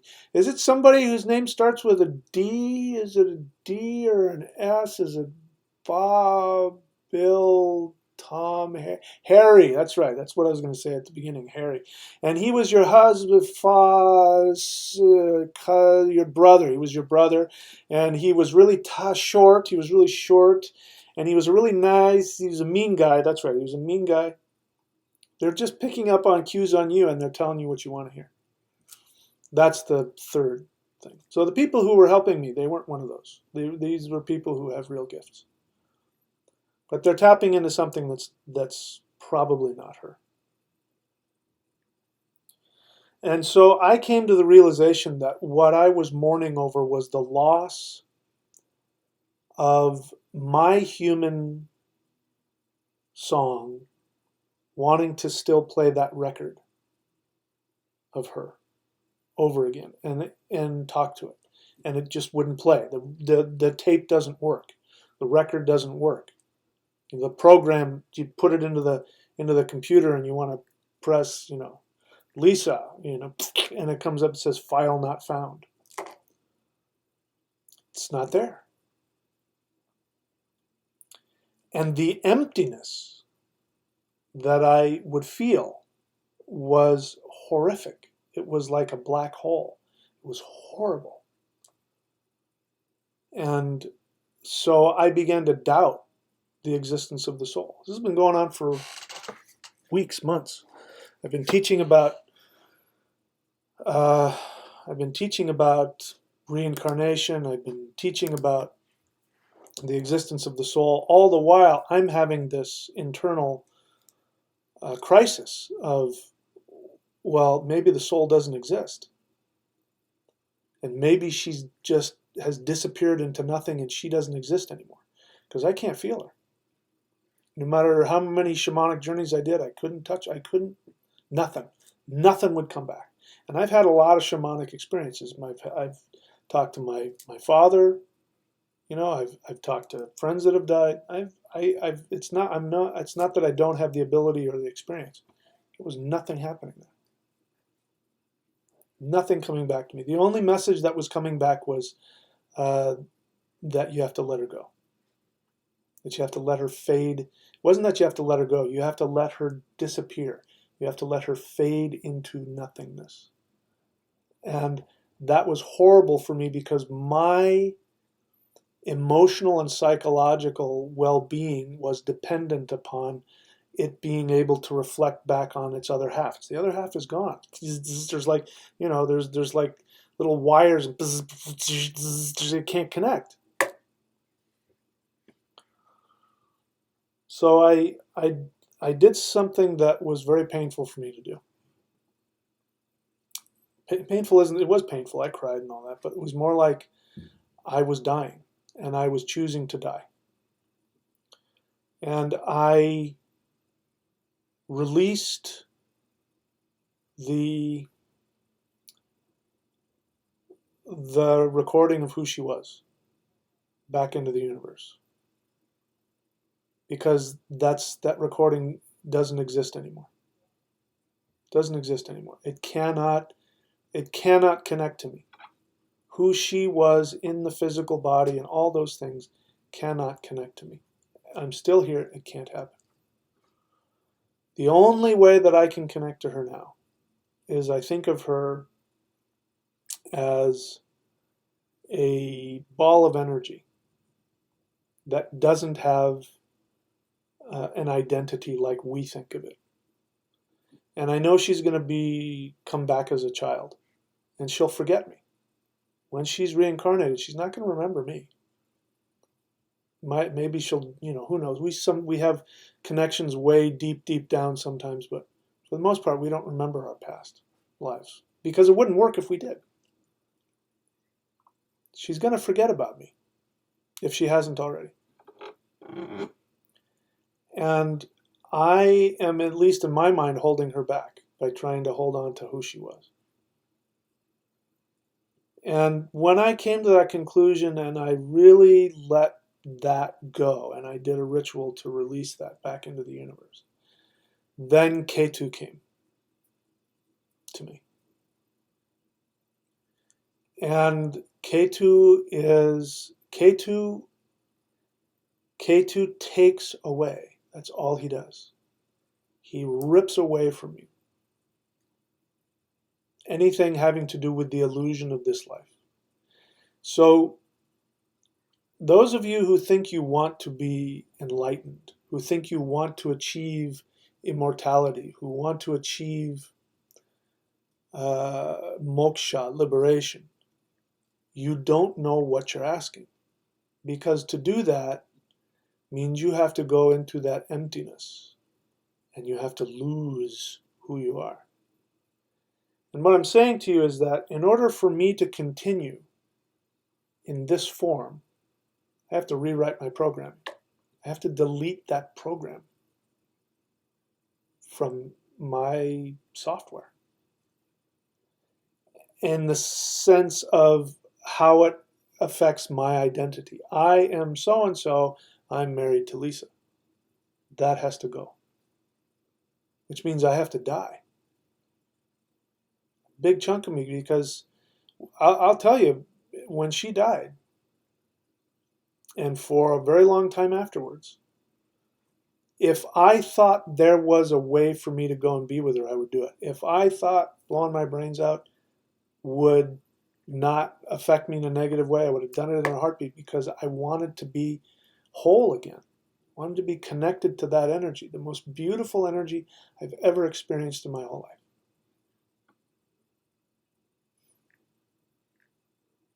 You see, I'm not getting all misty-eyed. This is Ketu as well. Ketu has no emotion about any of this. If I was crying my eyes out, that would be different. Ketu has no emotion about this. So when Ketu comes to you and says, "This is illusion. This doesn't exist anymore. I'm going to take you to the truth," he destroys it. Have you ever seen the movie? It's based on a comic book called crap, what the hell, Dr. Manhattan. It was Dr. Manhattan anyway. But this guy had these like superpowers, and one of the things, he could change molecules and all that kind of stuff. And when he would kill somebody, he would just sort of put his hand out, and then they would just they would explode and vaporize. That's Ketu. It's not like he kills you and the body's there and you can look at it, oh, look at the face and all that, and they have these last words, take care of my sister, I love you. That's not what Ketu does. Ketu goes, there's nothing left. It's just gone. That's what Ketu does. In order for you to achieve enlightenment, that's what's going to have to happen to you. You're going to have to lose all of that. This is why when you've got monks who go off and achieve some kind of enlightenment or have enlightenment, the Buddha, this is what happened with the Buddha. When Ketu comes and gives them realization, they no longer care about this world. And they'll get up and they'll leave their wife and their kids and they'll go off. This is, even though I'm not a Christian, this is what is meant in the scripture when the guy says to Jesus, I'm going to follow you, let me go bury my parents. And he says, let the dead bury themselves. If you want to be my whatever, you want to be my student, follow me, and let the dead bury themselves. It's the same thing. You can't have any attachment to this world, any attachment. And when somebody is fully enlightened, they don't care if they're enlightened or not. They don't have any attachment to it. So if you have an attachment to being enlightened, you're not enlightened, and that you don't understand what enlightenment means. So the positive side of that is that there is only one thing left to do. One thing left to do, which is to give your soul. I can feel that there's a bunch of people that really don't like what I'm saying, and they really want to talk me into that Lisa's still around, and this is why, and don't be so sad or whatever. I can feel it out there. I know what you're trying to do. That's your stuff. That's your fears. That's your pain. You think you want to help me, but it's your pain that you're afraid of. So if you didn't see it from the beginning, wait till this is archived and go back and watch this from the beginning. So you have a better idea of what I'm talking about. Now, having said that, what I do now when I think of Lisa, which is hard, and I go through periods of enlightenment, and then afterwards, when I do this, this is what happens. I get very elated, and then when it's over, I go down into this empty pit. Because what I'm doing, I don't realize it. I just realized it now looking back on it. What I'm doing is I'm deleting the program within me. And so I'm feeling the death within myself. And I'm feeling that other half of me die. I'm going to have to fill it up with something else. But this is what I do when I think about her now. I think about her as a ball of energy. And I think of her as a little baby. Little infants. Little infants don't have memories. They don't know. They don't have anything. They're just pure beingness, and they're very, they're innocent and they're pure and they're totally vulnerable. And I think of her as that, as a little ball of energy that's like a baby, and I put it on my chest, and I tell her how much I love her, and I love her unconditionally, which is what I did when I first met her. One of the first things that ever happened is that I was just filled with this unconditional love for this person. And I didn't care what she did or didn't do. I just wanted to be with her. I didn't care if she kissed me or slept with me, or I didn't care what she did. And at one point I took the shirt off my back and I said, "You need a shirt?" I took my shirt off and handed it to her, and it was cold outside. And she looked at me like, she said, if this is how you're going to be, I'm going to treat you so well. That's what she said. But it was because, it was just that. So there's obviously some past life stuff coming through that makes me want to do that. I obviously knew that she was going to die when I met her on an unconscious level. And I knew that all I had left to do was just to give her unconditional love, which is what I did. So that's what I do now. And I get very excited and I feel all this love, and then I go, because that's Ketu. Ketu comes in and says, good, now we're going to start erasing. We're going to start erasing the data in me. In order for me to love her unconditionally, I have to let her disappear. And that means I will die. She's not going to die. She's already going through the process. I know it. I can feel it. I've done the work. I know she's already let go of this life. She might be a little bit ahead of me in terms of this. Maybe she's still working through some of it. But she's let go of this life. This means she's let go of me. This means she's let go of what we were. She's let go of that because she has another life coming up she's got to be ready for. And she can't do that as long as she's attached to me. And the other people in her life, her mother, her father, her kids, all the other people in her life. So that's what I do. And I feel all this love, this unconditional love, but because I don't want anything from her now. But when I'm crying my eyes out, and this is normal, it's human, when I'm crying my eyes out, why can't she talk to me? Where is she? That's me selfishly wanting, and I'm not saying that in any judgmental way, but that is my selfishness wanting to get the love and to be with her and who she was and who she is to me. I am just this is going to sound, I am just a piece of music that I've created. Michael William Denny, the identity that you see before you is just a piece of music. It's not who I am. Your identity, your name, what you do, what you feel, what you're emotional about is just a piece of music. It's not who you are.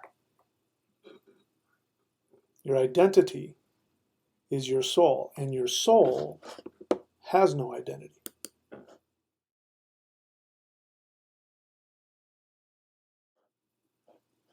And the peace that you get from that will only come after you've died on every level. So you say you want enlightenment. By the way, you can't do it by committing suicide. So if you think by committing suicide you're going to achieve enlightenment because you're killing yourself, you're missing the point. People who kill themselves are trying to stay alive. They're so attached to their identity and they're in so much pain, they're trying to hit reset button. They're trying to say, I want to do it over. I want to do over. It doesn't work like that. Okay, so I'm starting to babble now. All right, so take a break and I'll come back. If there are any questions, I'll take them.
Okay, let's see if there are some questions. I knew this would rub some people the wrong way.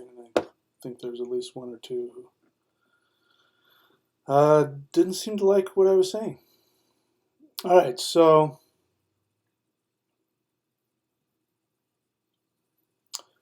so cunning linguist has no questions, but he sure has a lot of opinions. Gosh, so many opinions. Bad Goy, question. I've been practicing. Oh, I already answered that. Let's see. Yeah, cunning linguist. You have a lot of knowledge. Read a lot of books. So have I. But there is knowledge that can only come through experience. Can only come through experience. Drop the books. You drink? Why do I get the feeling you drink? You drink alcohol?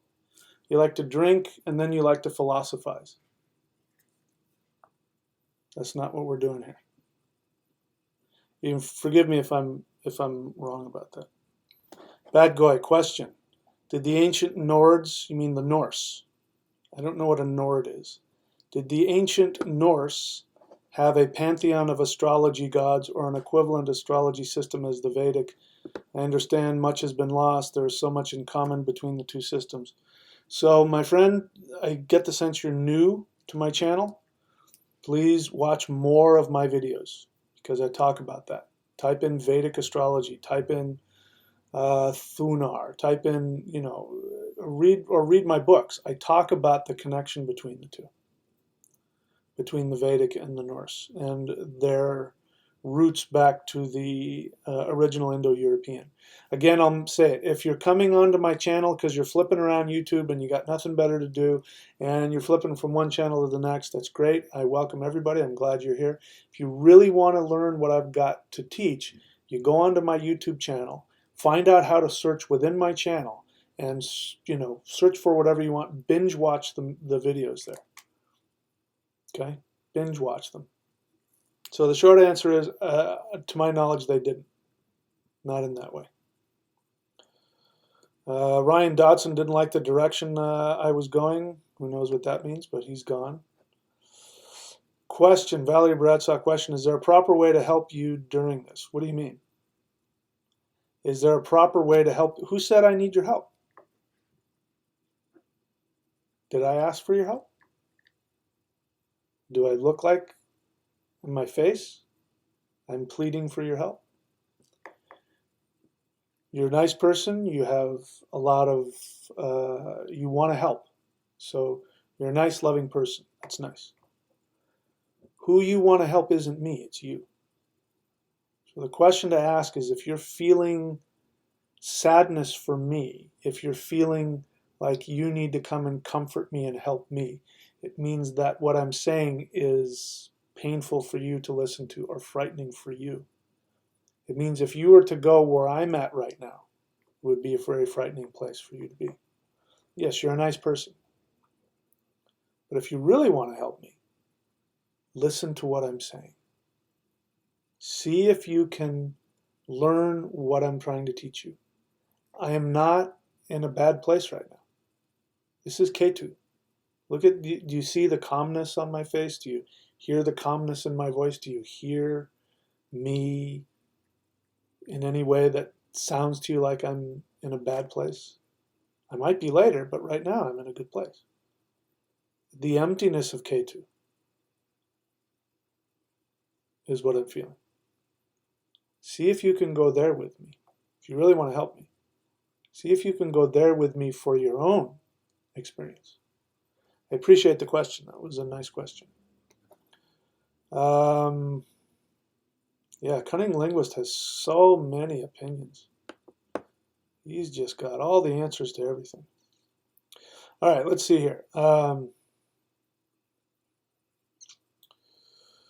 Where was I going? Yeah, okay. Again, the more that you guys can, again, Cunning Linguist, have you heard what I've said? Please don't dump your opinions on the channel. Ask questions, because then I have to scroll through all the nonsense to get to the questions. You're getting in the way of people who actually want my help by telling everybody everything you know. Get out of yourself, man. I know you've heard that, so you're choosing not to listen to me. It's unhelpful to the rest of the people. Cosmo Joe, question. You make all the goals, enlightenment, and immortality sound awful. Anyway, to preserve the ego at all, question mark, sounds like you turn it into a joyless husk when you spiritually ascend. You're absolutely right. That is exactly what I want you to experience. That's exactly how I want you to feel it right now. And then I want to ask you, do you still want it? I know, Cosmo Joe, this is one thing you've wanted. You want immortality. You want enlightenment. This is what I'm trying to tell you. You want it not because you really want that. It's because you're running away from the fear within yourself. You're trying to preserve your ego and your identity through becoming an immortal, through doing all the qigong. That's why your head hurts. That's why you, instead of doing what I tell you to do, you go and grab some other thing because you're going to improve on what I'm telling you to do when I tell you to do the qigong. You're not seeking for what you say you're seeking for. You're seeking for the opposite. You're trying to keep your identity. You're not trying to lose it. You're afraid of losing your control. You're afraid of losing your identity. That's why you unconsciously sabotage the exercise that I give you. That's why you did that. Because if you keep doing the one that I give you, first, it's going to feel good. It feels good to me. If when you do the whole breath, you feel like you're dying, it means you've got a lot of attachments.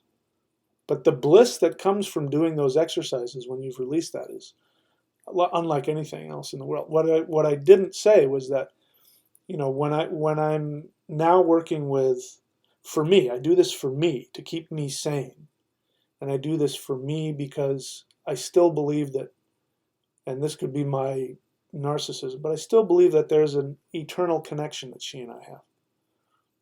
So when I have her on my chest and I'm thinking of her as this infant ball of energy, and I just give unconditional love to her, it's very blissful for me. But every time I do it, it takes me a little bit further out of me, out of this identity that I've created, and I die to that a little bit, which is enlightenment, which is the whole point. This is what I'm trying to say to you. Ketu is very unpleasant. Rahu and Ketu are called malefics for a reason, because you experience them in very challenging ways. So do you still want to achieve enlightenment? You don't have to. You can be a person. But in order to do that, you have to accept that you're afraid, that you're trying to control everything, that you escape into your head, like cunning linguist. You escape into your head to avoid your feelings. Boy, I'm just all over it tonight, aren't I? Because I don't care. The other thing about Ketu is he doesn't care. I don't care what you think of me. Right now, I don't care if you subscribe or if you unsubscribe. I don't care. Ketu doesn't care. It has no attachment. I have no attachment to how you feel about this. Or I should say I have very little attachment. I probably have some attachment to it. Skyclad Faye, question. Do you think near-death experiences would somehow change your energy? No, I don't think it would change your energy. I think it would change you. I mean, your soul is eternal, so your soul energy doesn't change like that. Well, what changes is that you come back and you're not the same. This happens when you go on vacation. You ever experience that? You go on vacation for 2 weeks and you come back and you walk into your house and you recognize it, but it doesn't feel the same, and you feel like, what am I doing here? And you're not the same person anymore. You haven't seen somebody for 2 weeks and you come back and you see them and you're like, do I know this person? Because you shifted, you changed. So your soul doesn't change, but your human, the programming, the human program that goes into this computer called the brain here, that software has changed and you're not the same anymore. Do you think people who experience it are a little more enlightened? I don't use that term. There's no more. See, this is again, Ketu says, listen, it's all an illusion. The idea of achieving enlightenment is an illusion. I've been saying this forever. There's no such thing as an enlightened being. There's no such thing as a teacher who is completely enlightened. And I am here to tell you, and I am enlightened, and you are not. And it doesn't exist. If you live in a physical body, you have desires, you have fantasies, you have delusions and illusions. You have an ego. You cannot be in the physical body without that. And this is what I'm trying to tell you. It's all, none of this is you. None of this is your soul. None of it. But the soul chooses to take that on so it can have an experience. Because when the soul is in infinity, there is no experience. There's just being. And the soul wants to experience and wants to expand and learn and grow. And the only way to do that is to incarnate in a limited human framework in this infinite universe. And it has to lie to itself and give itself all these names. I'm a man, I'm a woman, I'm a this, I'm a that. They're all lies. They're all illusion. And I've been saying in order to get the most out of this life, you have to enjoy that. The only thing for me, the only life that is worth living is a life that brings joy. And there's nothing, trying to please other people and, all that kind of stuff is just a waste of a life. And that's why we keep coming back, because every now and then we waste them with nonsense about trying to be a good person or get a lot of money or, whatever it is that we foolishly think is going to make us look good, keep us safe. And then we go, boy, that was a waste of time. Let me do that again. Let's see, what else? Oh, Valerie says, no, Mike. I mean, if anyone is feeling what you're feeling. Well, my answer's not going to be any different. Is there an appropriate way to help somebody that's feeling the way that I'm feeling? I mean, if they ask for your help, give it to them. I don't know where they're at in the process. I'm in a process of acceptance. So I'm not asking for anybody's help. But if they're suffering alone and they're not asking for your help, you can say, hey, are you okay? And you can ask, is there anything I can do for you? And if they say no, then leave them alone. But again, you're asking this question because you don't understand projection. Projection, whenever you look at somebody else and you have an emotional reaction, that's a projection every single time. You see yourself in that person, consciously or unconsciously. Unconsciously is when you go, oh my God, they need my help. I need to go help them. Oh, that poor person. That means you are unconsciously identifying. And what you give to them is what you want for yourself. Nothing wrong with it. That's what relationships are all about. That's what sex is. When you're having sex with somebody, good sex is that you are selfishly, you're doing it because it feels good to you. But what's feeling good to you is also making them happy and making them feel good. And then the interchange of that increases the intensity, but it's all projection. It's all selfishness. All of it. People who think they're living selflessly for others are doing it for selfish reasons. I tell you, when I put Lisa on my chest and I think of her as this infant soul energy, I'm doing it for my own sanity. I'm reprogramming my hard drive. Because otherwise my hard drive is trying to connect to something that doesn't exist. I also tend to believe that it's helping her. I believe that. But let's not kid ourselves. I'm doing it for my own pleasure, my own sanity, my own health. So if you want to go help somebody because you feel like they want help, just know that you're doing it for you. I'm going to show you another thing. This is codependence. This is somebody I know, and this person has a very, very, very hard time asking for help when they're in pain. Now, this person is a giver, spends their whole time giving to other people all the time, all the time. And what ends up happening is that people don't realize that she is giving because she wants something, she needs something. The only way she knows how to reach out and try and get something is by giving something to people. She doesn't have the fearlessness to reach out and say, I need love, I need attention, I'm in pain. She doesn't have that fearlessness. You can hear I'm correcting myself because my head wants to say she doesn't have the ability. She does have the ability. It's just really, really, really, really hard, and she feels as though she can't do it, but that's bullshit.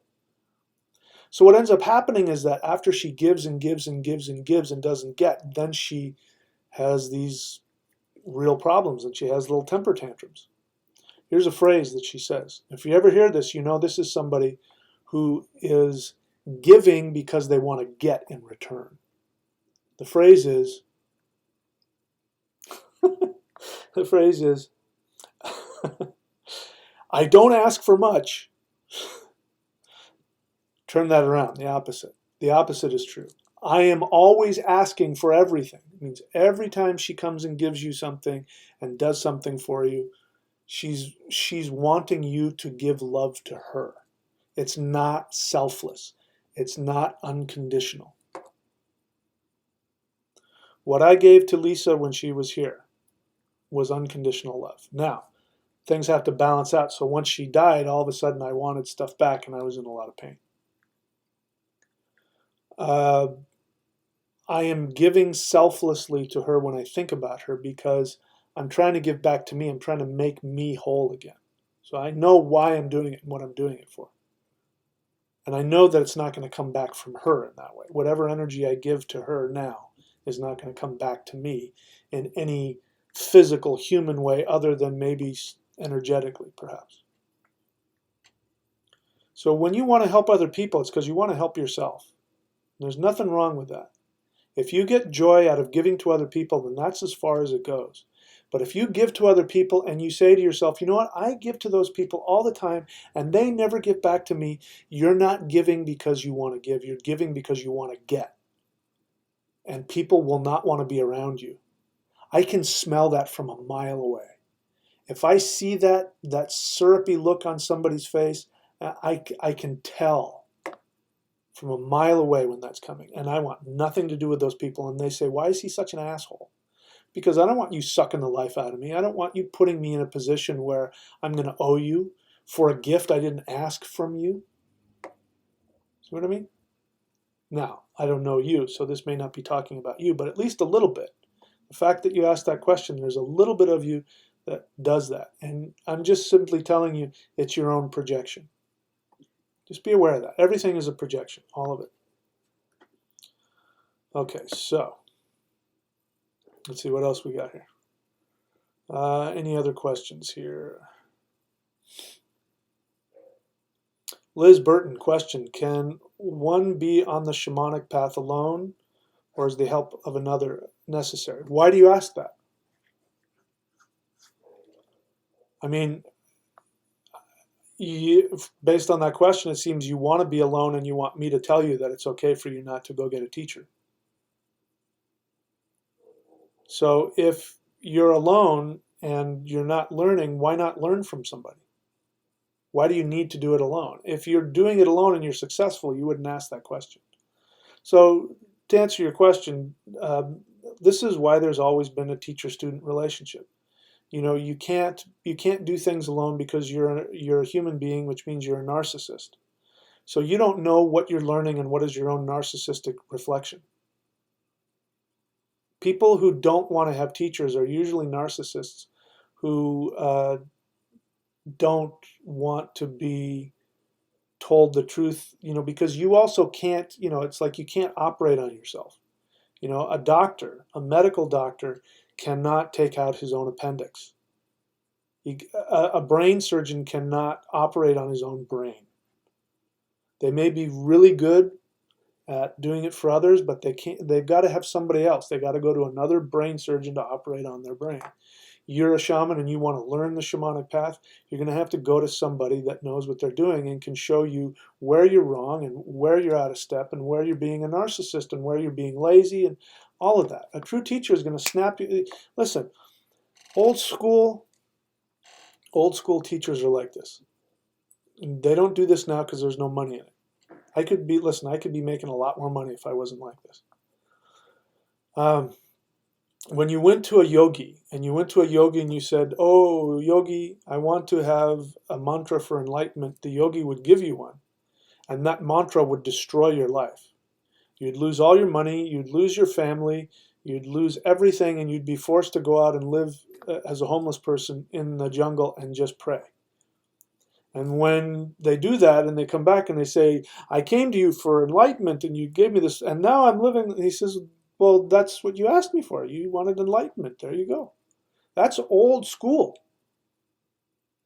And any teacher who doesn't have that old school, if there's a teacher that's always wanting to make you feel better all the time, they're not really a teacher. And they probably want your money. It's like those psychics, who can fill auditoriums and go, there's somebody over here on this part. There's like 100 people in this. There's somebody over here in this section, right? There's 100 people in that section, and it's a woman, right? There's half men and half. Well, it's probably like 70-30, 70% women, and it's a woman, and it's a name that starts with a Paul. Yeah, Paul. That's it, Paul. And Paul was your bro, your cousin. Those are the people that make all the money because they tell you what you want to hear. Real teacher isn't going to do that. At some point, he's going to tell you the exact thing you don't want to hear. All right, let's see what else here. Cosmo Joe, question. So is there something that provides immortality of the ego and empowerment? Yes. It's called continuing to reincarnate. You can reincarnate for as long as you want. There's no limit on it. You don't have to let go of your ego if you don't want. I mean, when you die, you will, but if the soul doesn't want to go into that emptiness, it'll create a whole new identity. Go for it. What's the alternative to enlightenment and physical death? I mean, I don't know what you're asking. You're afraid. It's okay. The part of you that's afraid is not your soul. Part of you that's afraid is this little human program. See, here's the thing. I was in love with this woman. Let's see, I don't know if you can see her or not. Can you see her? There she is. Look at how happy I was. Is that the most beautiful woman you've ever seen? Most beautiful woman I've ever seen in my life. And that's just a picture. You should have seen her in person. She had, holy crap, she could fill the whole room with the power of her love. She was intoxicating. Everybody was intoxicated by her. So I forgot what I was saying. That's what I'm in love with. And that's selfish of me. She's not there in that form anymore. That program has ceased to exist. I put in that floppy drive and it comes up file not found. The program has upgraded. It's like when your system has upgraded and you can no longer use that app on this phone because your phone is upgraded. The app doesn't work anymore. That's my selfishness. So the part of me that is mourning and is in pain and is crying himself to sleep is the human part of me that misses the other human part of her. It's not true love. It's not true enlightenment. Take your time, Cosmo Joe. Do whatever you want. Have fun. I already know you don't have fun because you're so wrapped up in your head. I shouldn't say that as a blanket statement. You could be having a lot more fun if you got out of your head and stopped thinking so much, trying to control things by achieving enlightenment or achieving immortality. I mean, you're wasting time. Just go have fun. That's why the energy gets stuck in your head. You think too much. When you get out of your head, it's going to be painful. I don't know what feelings are waiting for you, but there's a lot. One of them is the fear of death. You got to face it. Death is the only way to achieve enlightenment. Death is the only way to achieve eternal life, by the way. Only through death.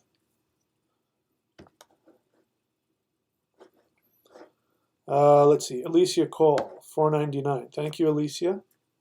Question. Does this obsession with goals, i.e. enlightenment, shamanic journeys, etc., just get in the way of our experiencing those very things? Yeah. When I've had successful shamanic journeys, I'm human like everybody else, and if I use like drumming or some other binaural beats or something like that to get me in a shamanic state. By the way, I don't use any chemicals. I don't recommend you using any power plants, drugs, chemicals, hallucinogens. Don't do it. It'll fuck up your energy and it will work against you shamanically. And if I have a strong desire, I'm usually trying really hard until I just sort of kind of start to fall asleep. And the most powerful ones have been when I've just given up and I say, well, nothing's going to happen. And I start to fall asleep and I go into that state in between sleep and awake, and then something will happen. But you can't bank on that either. You can't control that either. Controlling won't get you anywhere. So yes, to answer your question, yes. Miguel M. question. Michael, in your readings of astrology, I get it from one of your students. What's the difference of getting from you? I already answered that. They're a different person. So they're going to have different interpretations and understandings, but the notes are going to be the same. I teach a very strict notes. They're going to give you the same planets for the same things, and they're going to give you a mantra, and they're going to tell you what to do to help you follow your soul desire, and what to do, who to connect with, and how to better meditate. They're going to give you the same exact reading that I would give, except they're just going to color it differently. That's all. I have certified them. It's not like going to be a completely different reading. They're just going to have maybe different takes on some different things, but it's all going to be basically the same. Ooh, Cunning Linguists has a philosophical question. I don't know what that means, but let's see what happens with that. Are we truly capable of altruism? No. That is coming from the intellect. You are stuck in your intellect. Intellect says black and white. There's altruism. No. There is nothing that you will ever do in this life that won't have some personal benefit to you. When I give unconditional love to my soulmate, I do it because it gives me joy and it heals me. And it's just like sex. Is there such a thing as just, true sex, real sex? Like where you're not enjoying it? No, you're doing it because it feels good. It feels good to them too. So no, there is no such thing of altruism as the way you're trying to frame it. It's only a judgment if you choose to make it a judgment. I don't have any problem. I have no problem whatsoever telling people right off the bat that I'm a very selfish person. And I say it with pride. Because you can bet that when I come to you and I say something to you and I give something to you, you will know where I'm coming from. I will not be bullshitting you. I will not be pretending to give you something because either consciously or unconsciously what I really want is to take from you. If I want to give you something, I will give it to you. If I want something in return, you'll know. I will make it very clear. I'm a very selfish person, but you will always know where I'm coming from. And I think if we want to talk about morality, that is a much higher morality than the martyrs of the world who go around pretending to give, and then when they say, I don't ask for much. Or Mother Teresa, who had chronic depression, who didn't believe in God. The reason why she did what she did, going around and helping the homeless is because she couldn't tolerate the thought of poverty. Because in her mind, she says, how can there be a good God if there are all these people suffering? She wasn't doing it because she cared about them. She was in such denial. She was in such denial about her own pain and her own fear. And I go through that. The big chunks of time, and I don't know if I'm done with it yet. We'll see. Those big chunks of time when I would, 3 o'clock in the morning crying myself to sleep because I couldn't feel Lisa anymore. I didn't know if she knew that I loved her. Was she there? Was she thinking of me? Did she remember us? That was all my own selfishness. And I'm okay with that. I wasn't unaware of that. But I could lie to myself and say, no, it's, whatever. Like everybody else does. When they lie to themselves about the way they see the universe or death or God or whatever it is. Jesus died for our sins. What a load of crap. Cunning, let's see what else. Cunning linguists. Question, is there truly such a thing as a selfless act? I just said no. No. Why do you need to have a selfless act? You are judging yourself for being a human. The whole reason you came here was so that you could have a self-full act, so that you could fulfill your own desires. This is what all that fucking philosophy and reading books is about, escaping. You feel guilty because you want something out of life. So just enjoy it.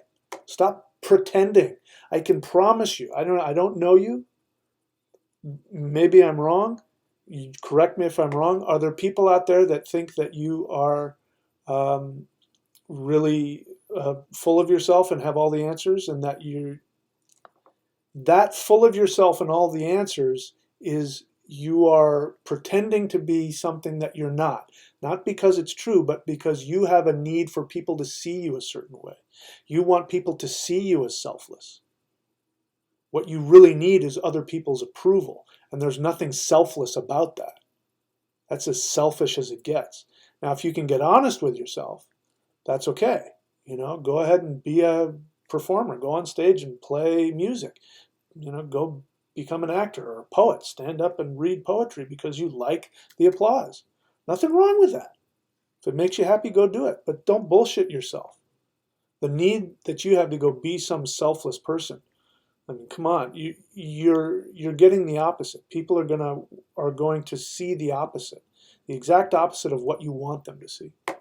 And if they are seeing something in you, then they're trying to compete with you. Okay, again, I don't know you. I could be wrong, but that's my experience. And again, I don't know why I get this feeling you drink. You drink, right? All right. Talking about Ketu in the first house means you don't have an ego. You sometimes forget who you are. Skyclad Faye, question. Okay, this may be a hard one if you look back just before she died. No, I'm okay. You don't have to. I'm all right. Is there something she could have said or done if she knew her time was limited to make it easier for you? Of course not. Why are you asking that question? Who is it you're trying to save? Listen, we're all in this alone. We come into this world alone and we leave alone. At some point, no matter how many people are in that room with you, when you die, there will come a point when it's just you and the universe. When you come into this world, why do you think little kids cry? They're all alone. They don't fucking know what the hell's going on. They don't understand people. They don't understand some being is carrying them around. They can't even see straight. They can't see. They don't have any awareness. They're in this emptiness, this void, and they're crying. It's horrible. It's a traumatic event, being born. Question, love for animals. What is the name of your opening music? It's called Dogma, and it is just simply a track that comes with, if you have an Apple computer, it comes with it. There's a whole stack of music and sound effects, and it's part of that. Okay, so I don't see a question, cunning linguist, so I'm not going to respond to that. Yeah, again, I don't need you guys to talk back to me. I'm only going to look at the questions. It's really all I'm going to do. Okay, we'll take a short break. Probably we'll be done. We'll see what happens.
All right, so I don't think there are any questions left here.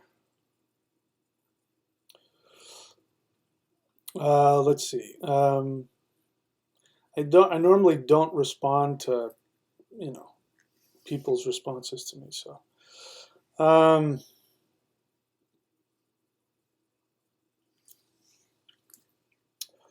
let's see here.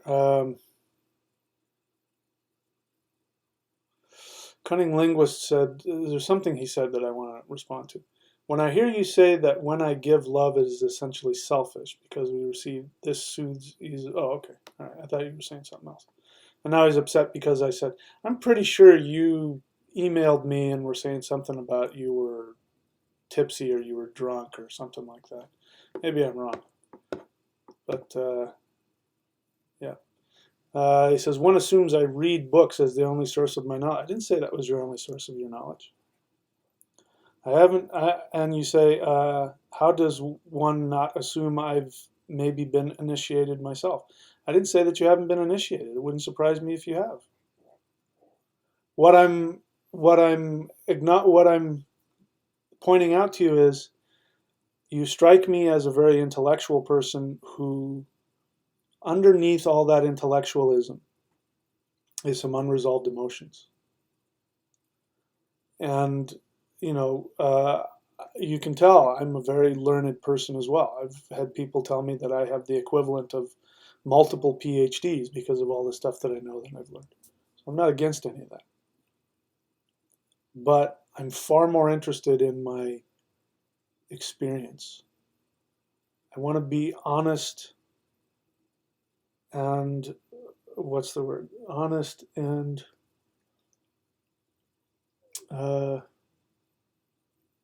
forgetting the word offhand, but authentic in my experience. And I'm wanting to see and know the truth as much as I possibly can. That can only happen through experience. And a lot of people stop once they have a lot of knowledge. Even when people go and they get initiated into stuff. So again, I don't know you. I only know the questions that you give to me. Again, I've said this before in the last thing. I said, think clearly about the questions you're going to ask. If you ask me an honest question and you phrase it in a way that can be, you know, I'm also here to help you learn how to ask questions that will help you connect to the universe. I'm also here to do that. But if I see ego in there, if I see any kind of mask, you know, and I'm not judging because we've learned and trained ourselves to put on these really elaborate masks, I'm going to pick it apart. I'm going to chip away at it. It's nothing personal. You know, I assume you came here for my help because you want to learn something from me. And if I'm a good teacher, I'm going to attack your ego. I'm going to poke at it. Sometimes I'm going to poke at it more than it needs to be, and sometimes I'm going to avoid it, but that's going to happen. All right, so I'm about ready to get off the phone here. Question, how can one, first off, cunning linguist, let me ask you this. Do you practice any of the exercises that I've given? Have you read my books? Are you doing, did you get a reading from me, or do you just connect with me through YouTube? Makes a big difference. How can one admit that mixing other traditions with your own is wrong? Again, you have no experience. You asked that question. I know you have no experience with real energy work, because if you did, you would know that if you take certain energy traditions and you mix them with other ones, that they can cause real problems. A real teacher would tell you that, and if you mixed it, you would have experienced that. This is all in your head. This is all in your head. Whatever, I'm just telling you right now, whatever energy traditions you've done, if you've mixed them up and nothing happens, then they're not very powerful traditions. They don't have any real energy behind them. And here you want to be wrong. You use the word wrong. You want to be right. And because I'm telling you to do something a certain way, you don't want to be wrong. You want to be right. Again, that's all in your head. That's all a judgment. And then you attack me personally. See that? I'm not even going to say that, but then you go on to attack me on a personal level. So I'm now going to not give you any. I'm not going to answer your questions for the rest of today. Anyway. Grebner Autumnus, is walking in the night at 12:1 potentially dangerous? I don't know. I don't know anything about sleepwalking. You might want to talk to a doctor about that. Rami, question, is there a connection between the reincarnation of a soul and the family strand that it is reincarnated in, or can a soul reincarnate in any place it wants? I do believe that. I've heard that souls have like families and they have groups and they interact. In one life, this person is your sister, and in the next life it's your grandmother, and another one it's your cousin, and it's your wife, and we're here thousands of times at least. So that I've heard that. It makes sense to me. I can't tell you because I'm still in the human body and I can't leave and come back. But that would be, it makes sense to me, and I think it's true. And I think also the other one is true. The soul can incarnate wherever the hell it wants. It chooses. Your soul, I believe, chooses its life. And to look at it any other way, to me, is a victim mentality, because then the soul is, it's a victim of circumstance. And I don't believe that. My experience in life is that to be a victim of circumstance is an ineffective way to live, and it doesn't bring you happiness, and it doesn't bring you success. Being surrendering to the unknown, and surrendering to the universe, and surrendering to the infinite is different. Being vulnerable, in order to master energy work, things like shamanism and stuff like that. On the one hand, you surrender to the infinite, and then the infinite surrenders to you, and then there's this two-way street. Okay, so let's see here. I made you cry, Scad Clyde Fay. I hope I didn't make you cry because you felt I attacked you. I hope you didn't feel that way. If that was the case, then I truly am sorry. I know that I have that. I can be that direct and harsh. I hope I didn't make you cry because I personally hurt your feelings. If I made you cry because I helped you become connected to some self-protective methods that aren't ultimately helpful for your spiritual advancement, then I'm okay with that. It's okay with me if you have pain. I'm not afraid of people being in pain. I'm not afraid of any of that. But I hope I didn't do that because you feel attacked. And, I'm human. I make a lot of mistakes, and I could have made one with you. And if so, I apologize.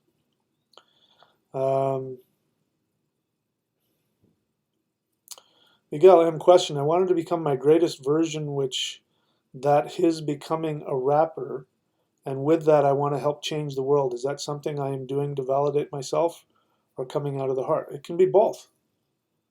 Here's, again, Miguel, you're new to the channel. Read my books, watch more of my videos, watch the playlist, or read the book that I already put down, The Shamanic Secret Commandment to a Perfect Life. Right? The Shamanic Secret Commandment to a Perfect Life. Okay, go watch on my channel, go watch the playlist on that, or read the book about that. The one thing that you need to do is to find out what your true soul desire is, what gives you the greatest joy. It's not a big thing. Just ask yourself, what makes me really happy? Go do that. You can do that, and it can also be something that helps others. I take a lot of pleasure out of the thought of helping others and changing the world and all of that, but I do it personally because it makes me happy. I share this because if I don't, it stays all bottled up inside of me. And that's how the universe made me. The universe made me that when I get these awarenesses, that it would that I chose to be uncomfortable, so that I'd be forced to share it with the world. Otherwise, I wouldn't do this. I wouldn't be a teacher. I have no interest in getting a following. I don't want to cult.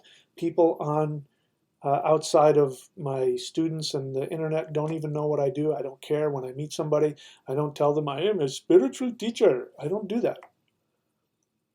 I say I'm a writer and I'm an internet entrepreneur or something like that. So I forget why I was saying that, but I do it because it makes me happy. Go do it because it makes you happy. You can change the world. Don't tell yourself you're doing it because you want to change the world. That's a bullshit. You're justifying wanting to make yourself happy. Do it because you say, you know, I really love rapping and I love the excitement and I love connecting with people and I love the feedback and I love how it makes me feel. And it's really cool that it's helping others. Okay?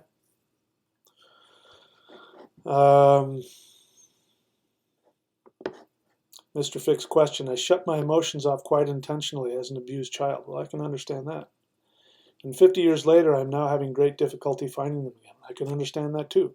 Listen, you're a human being, and you cannot heal yourself. You need help. Go get some counseling. That's what they're there for. I've been in some kind of counseling or self-help for almost 40 years. So go do it. If what you say is true and you've been blocked off from your emotions and you're just now trying to open up and you can't, you're 50 years old, you need help. Go find a professional and get some help. It's okay. Okay, so anyways, by the way, that wasn't a question. You just gave me a statement. You didn't actually ask a question. All right. Oh, here we go. Here's the question. Would I even begin to rediscover my emotions? Of course, they haven't gone anywhere. You're just going to have to face a lot of fear, and you're going to have to really suck it up and be a man. And in this case, being a man means letting your guard down and having a lot of pain and crying your fucking eyes out and being scared and being really angry and all that shit. You don't have to protect yourself anymore, but you're going to need some help. Okay, so that's it for me, guys. I'm done. I've caused enough damage for one night.